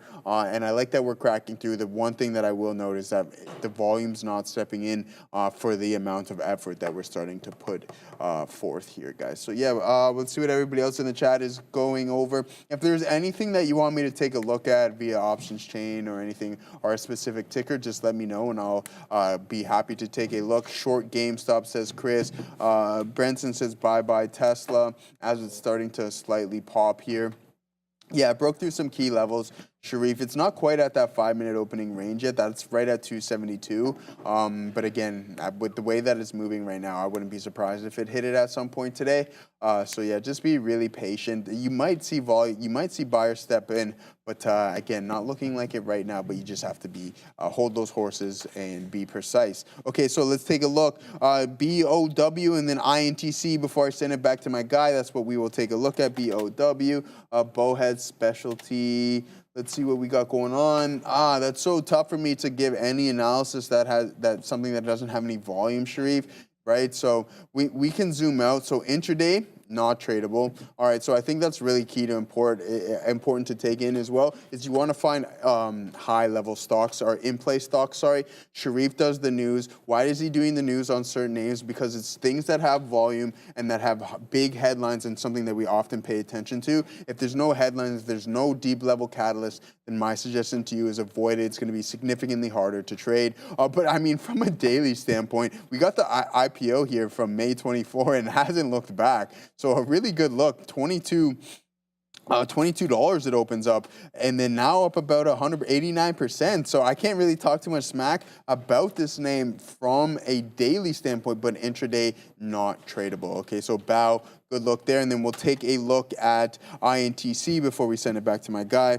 I mentioned that deal that they might strike with NVDA. That could be positive for that as well. Working on their gaming chips, taking that away from TSMC because there's just too much going on over there. But again, I don't love this name. I know Obi likes to trade it quite often. I don't. This type of price action and just the way it trades doesn't really fit my style, Sharif. Agree, man. Yeah. All right, we're back in RGLS here for that flip from resistance to support. As you can see, I've planned a dollar cost average here into VWAP. Now we're close enough to VWAP that I feel comfortable doing that. So we're in initially at the previous area resistance, looking for it to act as support. If it doesn't, I'm looking to the next level to add. That's a volume weighted average price. I'm looking at 77s, which is right at VWAP. Maybe I should move that up by a penny or something to get the, I don't want to say a guaranteed fill or anything like that, but to make the odds a little bit more likely. It's an ugly 3-candle red setup right now on RGLS, but it still has a higher low. look, with this area being the local area low, we'll see if VWAP means anything right now to RGLS. Pack in my patience there. Also, looking at adding into NKTX, we took out the majority of the position into 20s. It came back down into VWAP, lo and behold, yet it's a higher low again. But, you know, the bottom can drop off at any time. All right, I see RGLS dropping. There it is at 78. I'm not going to wait for it. Oh, come on. It's already moving up into 79, and it's not giving me the 79 print. Yeah, so I should have moved up to 78 when I said I was going to do it, and now I'm not going to get the print likely. Let's see if we can get the fill. I'll cancel the one before it so that it doesn't fill both. We'll see if we can get something here. Nope. It's going up without it. All right, that's fine. That's just kind of the way that works there. Let's see now, does RGLS have more left in the tank? In the sense that we already know what kind of spread, short float this one is working with over here. That's our CRVO, RGLS. Yeah, not big. 3.84%, not bad, with a 48 million share float. So not the same one. I was confusing that with CRVO. So we'll see if this one wants to hold up. Still no ad, sadly. I'm looking at over here, that's CRVO. Now we're doing well here on Tilray. It took forever for this one to pop up. So we'll wet the beak here at 72s. Let's get the print there. And then we're going to wait. We're already waiting at 73. So I'll just wait on that one. That's fine there. Eh? The Katina Man is taking the future short. Did you hear about the news in weed, Katina Man? It looks like the Trump administration may actually move ahead with the rescheduling of marijuana. We kind of thought that would be a Biden thing, but it looks like the orange one may actually go ahead with that. So that's going to be really interesting to see there. Not like we care on this side of the border. That has been a nothing burger since 2018, Joseph. Yeah. So we'll see if it moves the needle at all in the States. You feel like federal legalization was always the gold standard that all the weed proponents were waiting for. And I think if we get it, it's not... In the States? Yeah. Mm-hmm. Like, I don't know. Do you think it moves the needle on a lot of these? On the stocks? Yeah, absolutely. like big time, yeah? Yeah, big time. Yeah, absolutely. I think it's going to move because, like you and I, we say, hey, we don't think that the Republicans would ever legalize marijuana. Yeah. I still personally don't think they will. It'll just take a lot. It's not a priority for them. What in the States is still classified as like what, a grade A like drug or something? Yeah, it was like the same thing as fentanyl. Yeah, and it was just like, well, that doesn't make any sense. That's absurd. And I mean, their jail system's private too, right? So what are you gonna do? What are you gonna do?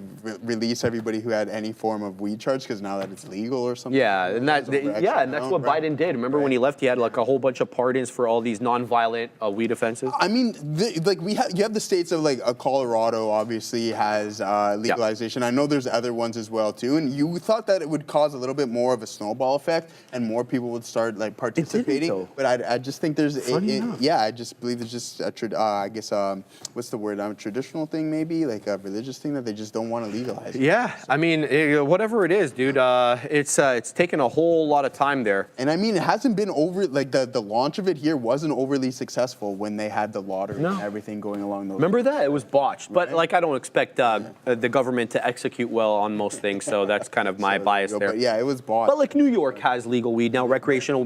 You've really, technically, California. You had it way before, because you could get those weed cards from Venice Beach, bro. Okay. You go to Venice Beach, you go into a clinic, you see a doctor, and you've got like a card in 5 minutes, Joseph. So the fact of the matter is, like, it's been legal there in reality for a long time. Collect the tax money if you guys, instead of locking people up, just collect the tax dollars. There you go. There you go. The stigma of boomers. And am I not supposed to read that? Rear madness is too real, says Lazy Rocks. Yeah, look, Sebastian, you have a question. Throw it at me, baby. Go ahead. I'm looking. Just tag me, though. Just adding Sharif doesn't actually give that red rectangle that gets my attention, so make sure you type in the entire name. See your animation. Say it again. Pizza Rat says, can I see your animation? Hit it. Boy. Hey, there he is. There's Joey Like and subscribe. This trade, I love how the volume is loud and we can hear it so well. Yeah, right there you go. All right. We added into now RGLS. Now this is make or break time. So we got that volume weighted average price ad. So let's go ahead and throw out the stop now. So this is going to actually have to hold on here, or this is going to be the end of the trade. We're not going to give back anything on RGLS. It's already a volatile one. So let's go ahead and throw that on right now. And then I'm going to throw, let's go ahead and give it a bit of room. That's fine there. Let's see if RGLS wants to hold up. I also got my ad on NKTX. It's been holding at the volume weighted average price mostly all day. Let's see if we can get that move up as well. And there goes Tilray. All right, we're moving up initially here, or finally, not initially, on Tilray. I'm waiting at 73.5 pennies. I've been waiting all day for this thing to pop up. I literally got in what time? At 11:10. It's 1:33, and I just took profits right now for the first time at 125. So hopefully this continues to run here. TLRY in focus today as we're getting word that the Trump administration may go ahead with that rescheduling of marijuana. I forget, Schedule 1, Schedule 3, Schedule A, Schedule, so whatever it is, they're lowering it down in the classification of severity or badness, the word I'm looking for. So we'll have to wait and see how that all affects the stock. Sebastian Just Use. Okay, so here he is. Thanks for that Bears versus Bulls. I appreciate you. Can you explain the volume at Baidu right now? Sure. I am listed, my man. I don't know why it's not coming up on your end, but we'll have a look at BIDU. I got to tell you, though, Joseph is better with volume analysis than I am, but I'll do my best. Oh, I see what you're seeing there. Okay, so a big red candle. Are you looking at the 5-minute, though? That's what I need to ask you, because the volume bars differ depending on the time frame you're looking at. I'll start with the 5. Oops, over here. And I got to tell you, there's not much to discern here. There was this big spike of volume. I guess that's what you're asking about right there. That red volume candle that had about 114,000 shares. The current candle on the 5 has about 24,000. Yeah, I mean, look. You don't really know how much buy volume versus sell volume you see on this one. All you know is this bar right here had more sell than buy. But that could have been by 1 share or 3 shares. So you see what I'm saying? So even though you didn't move that aggressively on it, that means there was probably a tug of war between buyers and sellers because you didn't drop all that much. I mean, how do you see this? This volume bar here on a price spike like that? Yeah, I would just classify that as an anomaly, essentially, because there's nothing really going on. We're in the middle of a range there as well, too, Shreve. So it's just a high volume spike. I wouldn't pay too much mind of it because it's not at an extreme high or at an extreme low. So. Well said. Yeah, okay. So there you go. You got it for the man himself. Keep your eye out on Baidu. I mean, it's the ADRs. I want to say they're for the most part strong today. The only group of the ADRs that's obviously weak are the EV names, for the exception of BYD.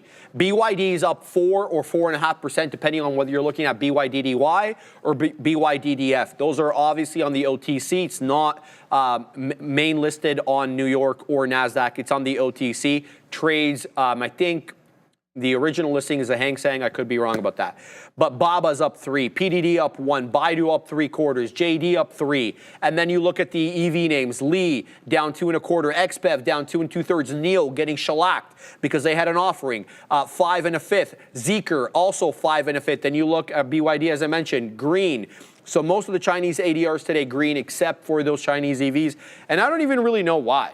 I mean, sure, you're slapping 25% tariffs on us, but there was 100% tariffs on these cars anyway. The Chinese EVs are basically prohibited from coming into Canada or America, not in the technical sense, but in the practical sense, because there are 100% tariffs on these cars. So you're literally paying double the price what you would. And I don't know if that moves the needle in terms of sales. In fact, I think it's kind of the opposite. So I don't really know why they're selling off, but that's really not my problem. What do you got, Joseph? Yeah, good luck there, Shreve. We got to pay some bills, my friend, and then we'll get into some IBIT. New traders, listen up. First month, free. That's right. We're waiving fees. Trade smarter, not harder. Upgrade to Elite. Analyze, strategize, capitalize. Our platform, it's everything. Infinite data, instant trading, lightning fast market insights, game-changing charts, predict with backtesting, reliable real-time data, global markets at your fingertips. All in one platform. Don't miss out. Execute your best trades now. Ready to elevate your trading? Scan the QR code or check the link in the description there, folks. So there it is. E-Signal. Shreve's using it. Katina Man Also Neil as well. Really good stuff there from eSignal. And they have the options chain as well too, which is very, very interesting. So there it is, guys. Scan that QR code. Check out eSignal. Some good quality charting right there. But I bet you want to cover something? I just wanted to respond to Tarbash. He's like, nobody talks about all the tariffs they put on us. My man, nobody's discounting that. I think that's what the reciprocal tariffs are all about, right? And the fact that it's like, let's just be on an equal footing. If you're going to charge us for accessing your market, we're going to charge you for accessing the best market in the world. Doesn't that make sense? So just because I'm mentioning the 100% EV tariffs, it doesn't mean that I'm discounting at all the tariffs that other countries charge us. I didn't mean that at all. Adair, what's up? Keep an eye on PFE. It's worth noting. So they're basically, I think the drop, this is a 3-minute chart. So this drop would have happened kind of when the rest of the market took a bit of a tumble about 20 minutes ago. But then about 30 minutes ago, we did have a release from the United States Committee on Finance. The leader of this committee, or Senate Finance Committee ranking member, Ron Wyden, who is a senator from Oregon, basically unveiled some findings about his investigation into Pfizer for its tax dodging. So I'm seeing these comments circulate still on X, even though, again, this came out a little while ago. Senator Ron Wyden said that Pfizer has dodged billions of dollars in U.S. taxes in 1 year alone, and that apparently they also signed some non-disclosures with Singapore and Puerto Rico. So some tax issues here for Pfizer coming out of this report from Ron Wyden. Again, looks like the report was released about 30 minutes ago. The stock moved about 20 minutes ago, and we're seeing it circulate on X now. So sometimes the dissemination of information can lead to uneven moves and things. I think that's worth noting. It did come out a little bit earlier. But regardless, PFE certainly on watch. Second day with the midday catalyst for Pfizer, because if you didn't recall, yesterday there was some report they're being probed by the DOJ. Back to you. Interesting look there. I just had, I think I was trying to talk to somebody there, but yeah, they didn't respond. Anything you got there, Joe? Yeah, so I just seen someone say 29 on the fear and greed index. That's the VIX. I don't see that. We're trading around 18 right now on the intraday. So unless there's something else that you're referring to, maybe UVXY, the 2x leverage, that might be around those levels. But here we go on the VIX, guys. So you can see just using that inverse correlation here on I guess the overall market, I guess the SPY and the VIX here. So what you can see, this is where we were trading higher. And then this is where we started to pull back, a nice pullback. And then now you can see we're heading back to the top side here on the VIX, the VIX. That is the fear and volatility index. So that's what I was curious. Maybe you're referring to UVXY. I'll pull that up here to see UVXY. I don't really look at this too much. Okay, and even so if you're talking about something else, please, I'm curious to what you had and what you were talking about. That is very, very interesting. And I'll pull up the VIX here one more time, guys, just to see what we got going on from a daily standpoint. And is it time? So this was really nice. So we ran into these resistance zones in a volatility standpoint. We just tapped into 30, but buying some puts on this would be really, really nice. That's something that I'm going to be focusing on a little bit more, is just trading the VIX, especially in volatile markets.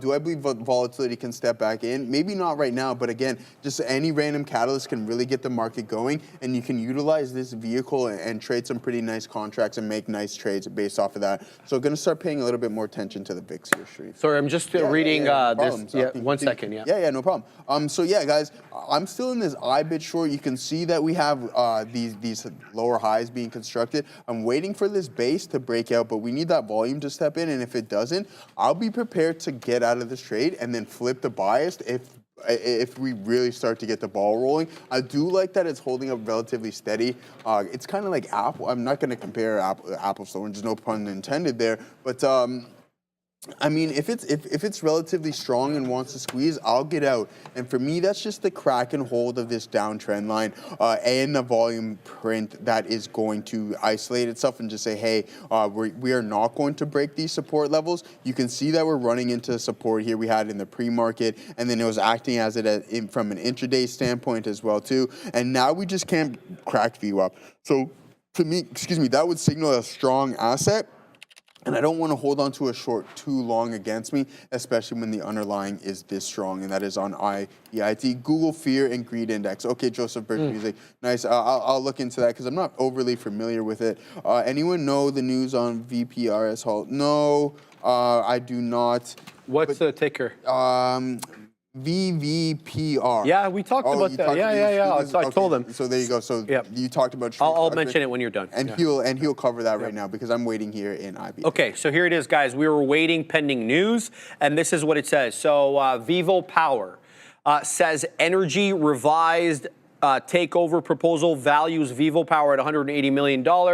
It looks like it's a non-binding all-cash offer. So Vivo Power agrees to grant exclusivity to energy subject to increase in non-binding all-cash takeover offer to enterprise value at $180 million. I know Neil is going to want to know about this tomorrow, so I'm taking a picture because he trades these buyouts. Shout out to Neil, who is on the way to the Blue Jays home opener today. So we hope he has a fantastic time. I see MLGO, baby. I see it. So the volume weighted average price right now is at 1580. We're still at 1535. We are catching a bid. So shout out to Sean Joseph. I was about to, Sean Joseph, that is, not actually Joseph over here. I was just about to tag you, and then we got that quick question. So I digressed. I'm looking right at MLGO here, but you know how I feel about these.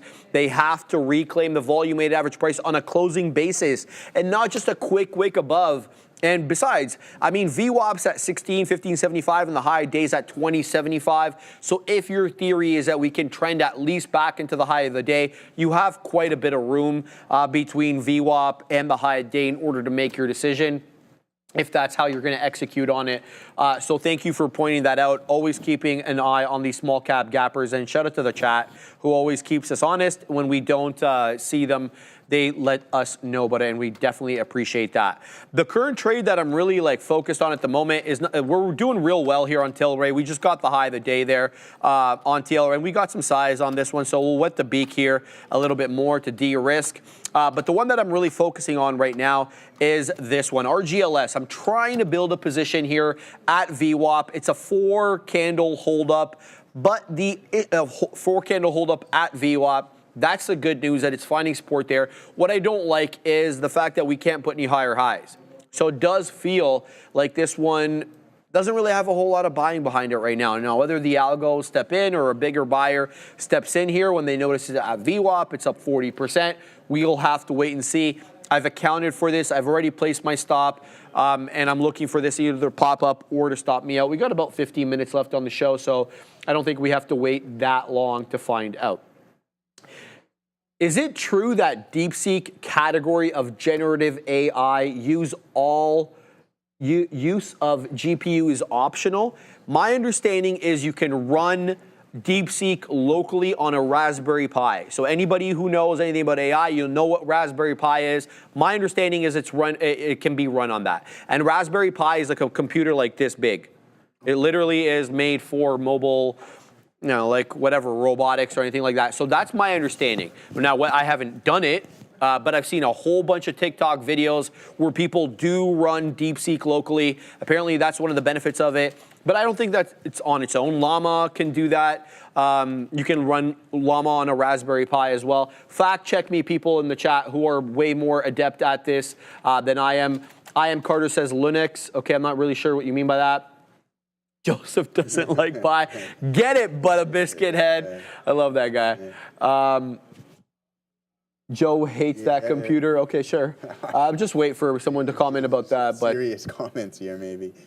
Yeah. No, seriously though. So my understanding is that you can definitely run DeepSeek locally, for sure, without GPUs. My understanding is you can run it on a regular computer. So yes, to answer your question, I think that is true. BGZ, I got a Pi with a bunch of pirated old school games on it. That's sick. Is it one of those ones where 1,000 or 10,000 arcade games from back in the day? I think those are so cool. Okay, that person's getting blocked right there. What's going on with you? What's wrong with you? Why would you say something like that in the chat? Hide. Bye. Yeah, that's crazy. That's crazy. What's the matter with you? Anyway, so that's what we're involved in here. That's crazy, right? Connected to the Raspberry Pi, says Adrian. Okay, what did he say? You don't want to know. He's an idiot. Anyway, what do you got over there, Joe? Yeah, good look there. I'm going to get out of this. I'm going to get out of this IBIT trade. I do believe that we're going to continue to climb higher here. So not a good short on that front. held it a little bit too long against me, unfortunate, but I'm going to wait for the retest of the trend, and then I'm going to join it here. So I got out. We didn't break those support zones, and I was telling myself while Sharif was referring to it, I'm like, yeah, Joe, I think this is going to be a long. We're not cracking. It's not participating with the overall market, and I believe that this asset has been acting pretty strong in the past couple of days. So we want to stick with that strength. Now it's really, really moving against me, so that is slightly frustrating. Full disclosure. So we were short there, held it way too long against us there, guys. So yeah, gonna have to wait for this retest, but that volume on the lower time frame is really, really starting to pick up. So that ship might have sailed as we crack through this downtrend line. So it is no longer value. You want to hit something? Oh, I just want to. We've got somebody in the chat that deserves this. Big Smile Burdette. He's known now as Big Smile. No way. And we haven't seen him in a little bit, Joseph. And, you know, I get it. He's out there, he's working, he's doing his thing. But we miss you, bro. So we're going to shout you every time you come into the chat. I was thinking about where was Kyle? Yeah, I was thinking about that the other day, man. Big Smile, baby. Shout out to, sorry to interrupt you, Joseph. Yeah, no worries, man. Anything for Big Smile. Man. Yeah, man. I know he's making moves over there. He was telling me on the side as well. So, hey. My friend. So let's see. I'm back. Los Pulios is back. Let's go. QQ's long. Let's go. Would love to hear that. Pizza Rat Crypto in a small rebound at the moment might have a bit long if volatility continues. I agree with you. I just don't want to chase it up here as the market recovers. So I did get stopped out. It could be a liquidity grab, but I will be patient and wait for this move right here. 49.36 is that level that we will wait for that retest up the breakout. Yeah. We'll wait for that breakout, even though it is slightly confirmed right now. So we have to be patient. NVDA running back into the volume-weighted average price. Amazon holding on tough there as well too, Sharif. But the Amazon, get it, Obi. Get it, Obi. Yeah, exactly. Shout out Amazon calls. That is. But yeah, SPY in the market looking to recover. What is Tesla up to? I took my eyes off of it because it was breaking and not participating, and we don't want any part of that. But it is starting to bounce back relatively well here, Sharif. I'm going to hop in IBIT here very momentarily, my friend. My man, TD. Shout out to my man, Talal, who's watching the show. He just messaged me on Graham. He's like, what did that guy say? He wants to know what that guy said. What he said. You'll have to join us tomorrow, T, for that. By the way, T, I still have your... We might not even say what he said. Well, yeah, well, I'm definitely not going to say because it would be very disrespectful to the person who the message was intended to. But shout out to T. Thank you for watching, Talal. I miss you, brother. Hope you're doing well. Hope your baby is... I see your kid, obviously, every day because you're posting lots of pictures on the gram. Hope you're doing well, brother. Yeah, he's married life now, so he doesn't have time for the single boys anymore now. You know what I mean? Like that's all right, man. You gotta sneak him out there once in a while, see with the voice. It's funny. No, it's funny. So when I was at that in Jamaica, a couple of the guys are they're married, right? So there's quite a bit of us there, and it's just like it's funny. We were just joking around, and you could tell who was married and who wasn't immediately. Behavior immediately. And it's so funny. It's just really funny. It's like you know that your buddy hasn't been out in a while, and it's just like as soon as the alcohol touches their lips, they're all over the place. So it was quite comical. Yeah, it's so good. Yeah. Now, because this guy, like back in the party days, so this guy was one of the definite close homeboys. Yeah. So he's married now, so you can't really say too many of these stories. Right? No. I mean, everybody got to cool down a little bit, but I mean, it's all fun and games. It is. Stuff, so, Danny, Joseph, do you think the market will dump further before the 2nd of April? Ooh, that is. I mean, I think so. Maybe. I don't know. We just got to follow the price action. The one thing I will note is that I don't think that this bump is going to be overly sustained. I don't think we get into those all-time highs anytime soon, but you just have to be patient and go with what the price action tells you. Yes, sir. All right. RGLS is a bit of a problem now. It is below VWAP by not by that much. If it drops below that $0.75, that's the end of the trade. We don't want to give too much back on this one. I already added exactly how much I wanted at VWAP. If it doesn't hold VWAP, then the trade ain't right. And I'm not going to sit here and try to make the trade right. The trade has to be right in and of itself. So if it loses that 75 penny area, we're cutting the trade there. I'm going to keep my eye on this one. NKTX as well. We got nothing left on that one, as that one also broke below VWAP. But this one is continuing to do well here. TLRY. We'll wet the beak a little bit there on this name. And there goes what's it called? RGLS will stop out there as it does break below 75. So we'll give back about 10 pennies on that one. And that's kind of the nature of the beast on this. So we'll keep an eye on that. Apex Analytics. Sharif, I caught a big halt up on VVPR. Hug, hug, hug. Very happy for you, brother. Let's have a look at VVPR. Is it still going? Oh, baby. This one opened up and rocketed into the high side. And you want to know why? Because this is a buyout offer over here. So let's talk about the details. If I can just load that up.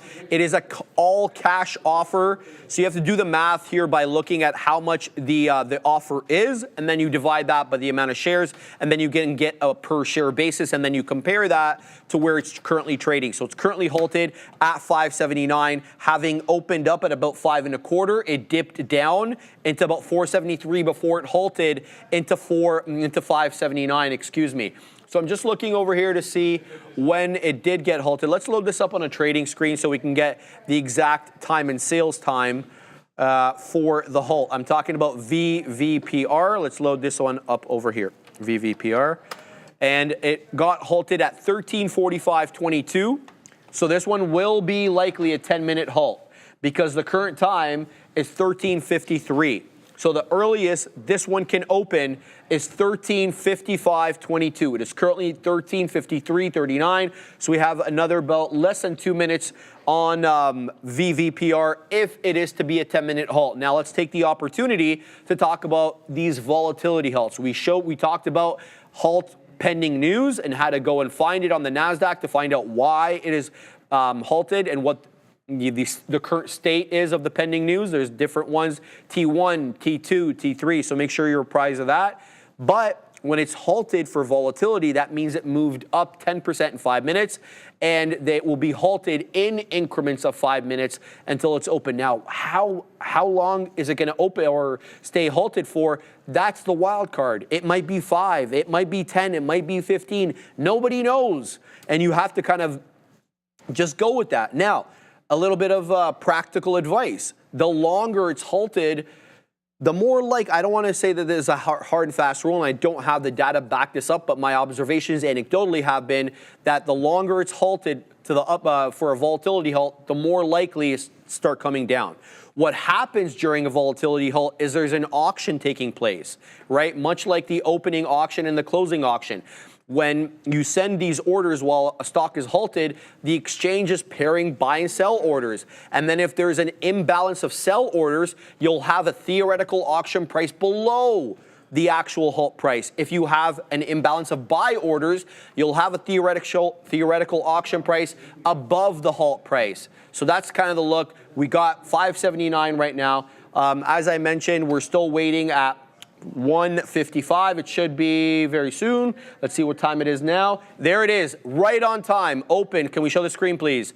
Right on time, open there, right into 660. And here we go, baby. Lots of volatility. It does dip into 6. It actually defends the upper range of the halt level. Let's see if it's able to take out 660. I use these halt levels as informal areas of support and resistance. I'm not going to trade this because there's only 5 minutes left on the show, and I don't want to be caught in anything that I don't want to manage while I'm at the green screen. But this is looking good. Here we go. If it can take out that 660, there's a sell, and boom, to the high side goes VVPR. Thank you guys for pointing that out. This is a buyout, a possible buyout right now. Trade this carefully. It is awfully volatile, and you can lose a lot of money really quickly trading these. So if you don't know how to trade them, maybe watch and learn from the sidelines, and then get involved or trade it in the sim to kind of get your feet wet. But there we go, up 45%. Good look right now. If my math is correct, that's about $13.50 a share. Great look there, my man. Shout out to Mr. Longshort. So what you're looking at here is the current price, and then that's what we call the premium that they pay, right? In order to take a company or to buy out a company, you got to give them an incentive, right? You got to give all the shareholders who are holding shares an incentive to sell it to you. And so what you do is you basically offer them a premium at what they're currently trading at. So if it's trading at $6 or whatever it was, you throw them $8 or $10 or whatever the deal is to sweeten the deal. And that's what we talk about there. So let's keep an eye on that. It just tested that halt level again, right into 580, and then found support I don't know. I'm not going to be trading this one, but I just wanted to show it to you guys in order to kind of give you that live lesson right there. These news pending halts and then volatility halts can be quite lucrative, Joseph. Yeah, nice. So I'm short IBIT again here. If we pull up my screen, but we just got a pop here that I'm not overly in love with. We're just running into these support zones and bouncing. But the market was taking a leg lower, so I'm like, maybe that's just a liquidity grab, and then we can just continue that downward movement. So we'll have our stop out at the high of day here, guys, and just be really patient and hold on for this low. But to Sharif, I'm sure you're in the back of your mind, you're like, why is Joe holding this 8-ball here? Well, I'll tell you, my friend, Joseph. I love how you put all these questions in my mind. I tell you, do you think the market will dump further? I know I answered this question, but Danny said, Joe, ask the 8-ball. And this is the purest of all pure answers that you can get. So will the market go lower come April 2nd? Uh-oh. It's going to say ask Neil or something like that. Or ask Sean. What does it say? Oh, you put it down. Most likely. Break it. Break that ball. Most likely. So it has spoken. Can we break the 8-ball, Katina, man? Are we allowed around here? Hey, so it has spoken. We have to abide by that. We don't want to go against it. There you go. Good point. So there it is. We asked the 8-ball. It tells you what it is. Most likely, be prepared for some more downside. Ooh, he's right, Sharif. But what is yay is Patrick Jam, $2 super chat. Thank you for that very much, my friend. Thoughts on Tesla out of lunch? It seems like Tesla's out to lunch right now. Patrick Jam. I don't love it right now, and you guys know my take on it for I guess a mid period. Sorry, excuse me. Decision. Like I don't love it for excuse me. For the short-term duration. Longer term, absolutely.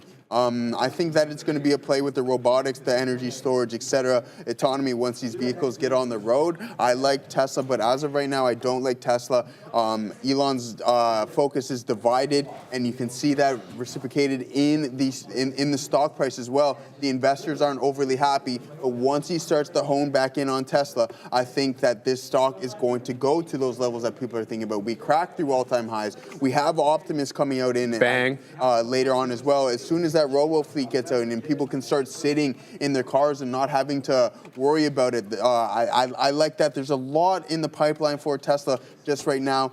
The attention is divided, and that's why I don't like Tesla stock there, Sharif. But yeah, we only got a minute left here, guys. So anything else you want to go over, just let us know. We don't got too much time, but we're starting to break down here in IBIT. There goes 2 o'clock exactly, Sharif. Leave them with some good words as you. All right, CVX. Who is this? Ali D. Please explain CVX movement. So it's down on the day, I think. It had like several green up days in a row. Today it's down 1.2. I'm not 100% sure if I'm accurate on this or not. Fact check me, chat. Did Donald Trump allow Chevron to continue to extract oil in Venezuela? Because I remember there was a license there or something like that. Adara, do you remember something like this about CVX? Thank you, Adara. I do appreciate that. Yeah, here it is. I got it, Adara. Thank you. Trump extends wind down of Chevron's Venezuela license after imposing tariffs. They extended their deadline phase down to its oil operations till May 27, the same day the president said he would slap 25% tariffs on any country that purchases oil or gas from the country. And then, yeah, so we don't have to read this entire article. You can screenshot if you want. But this is the daily on CVX, guys. And that's what Neil was pointing this out to me. Since basically March 13th, it has been 1, 2, 3, 4, 5, 6, 7, 8, 9, 10 green days in a row. That still counts as a green day because it's a higher high and higher low. Today, though, we actually made a red day. And this is all the while oil is in and around it's $69 right now. Nice. And it continued to make higher highs and higher lows. So I'm assuming it has something to do with this headline over here, Katina, man. I know we're over on time here. The U.S. Treasury Department said it added 7 weeks to Chevron's deadline before terminating the license. So, yeah, that's a look there, Joseph. It looks like they've got 30 days. I'm assuming that that's what it is. One more thing here. Exactly. On the dang blockchain, Katina, man, is absolutely dropping money in the chat. $50. Have a meeting today. have to dip early. Everybody in the chat, let's get it. Sharif Gobriel, Joseph Wilson, great job as always. I hope you all print the rest of the day and hopefully get a great lunch tomorrow. At Sean as well. He's getting the love there. Thank you so much for that. Send him off, Joe. We will be getting a great lunch tomorrow. That's it? That's it. All right. See you guys. Same bat time, same bat channel. Thank you, guys. Take care, guys. This is the thing. Like so I was actually going to put something in the chat, in our work chat, and you're involved in this too, Obi. Like we get lunch here, so that's fine. We can still get food, but I'm just wondering, is there anything else like kind of cool, like different, like that we could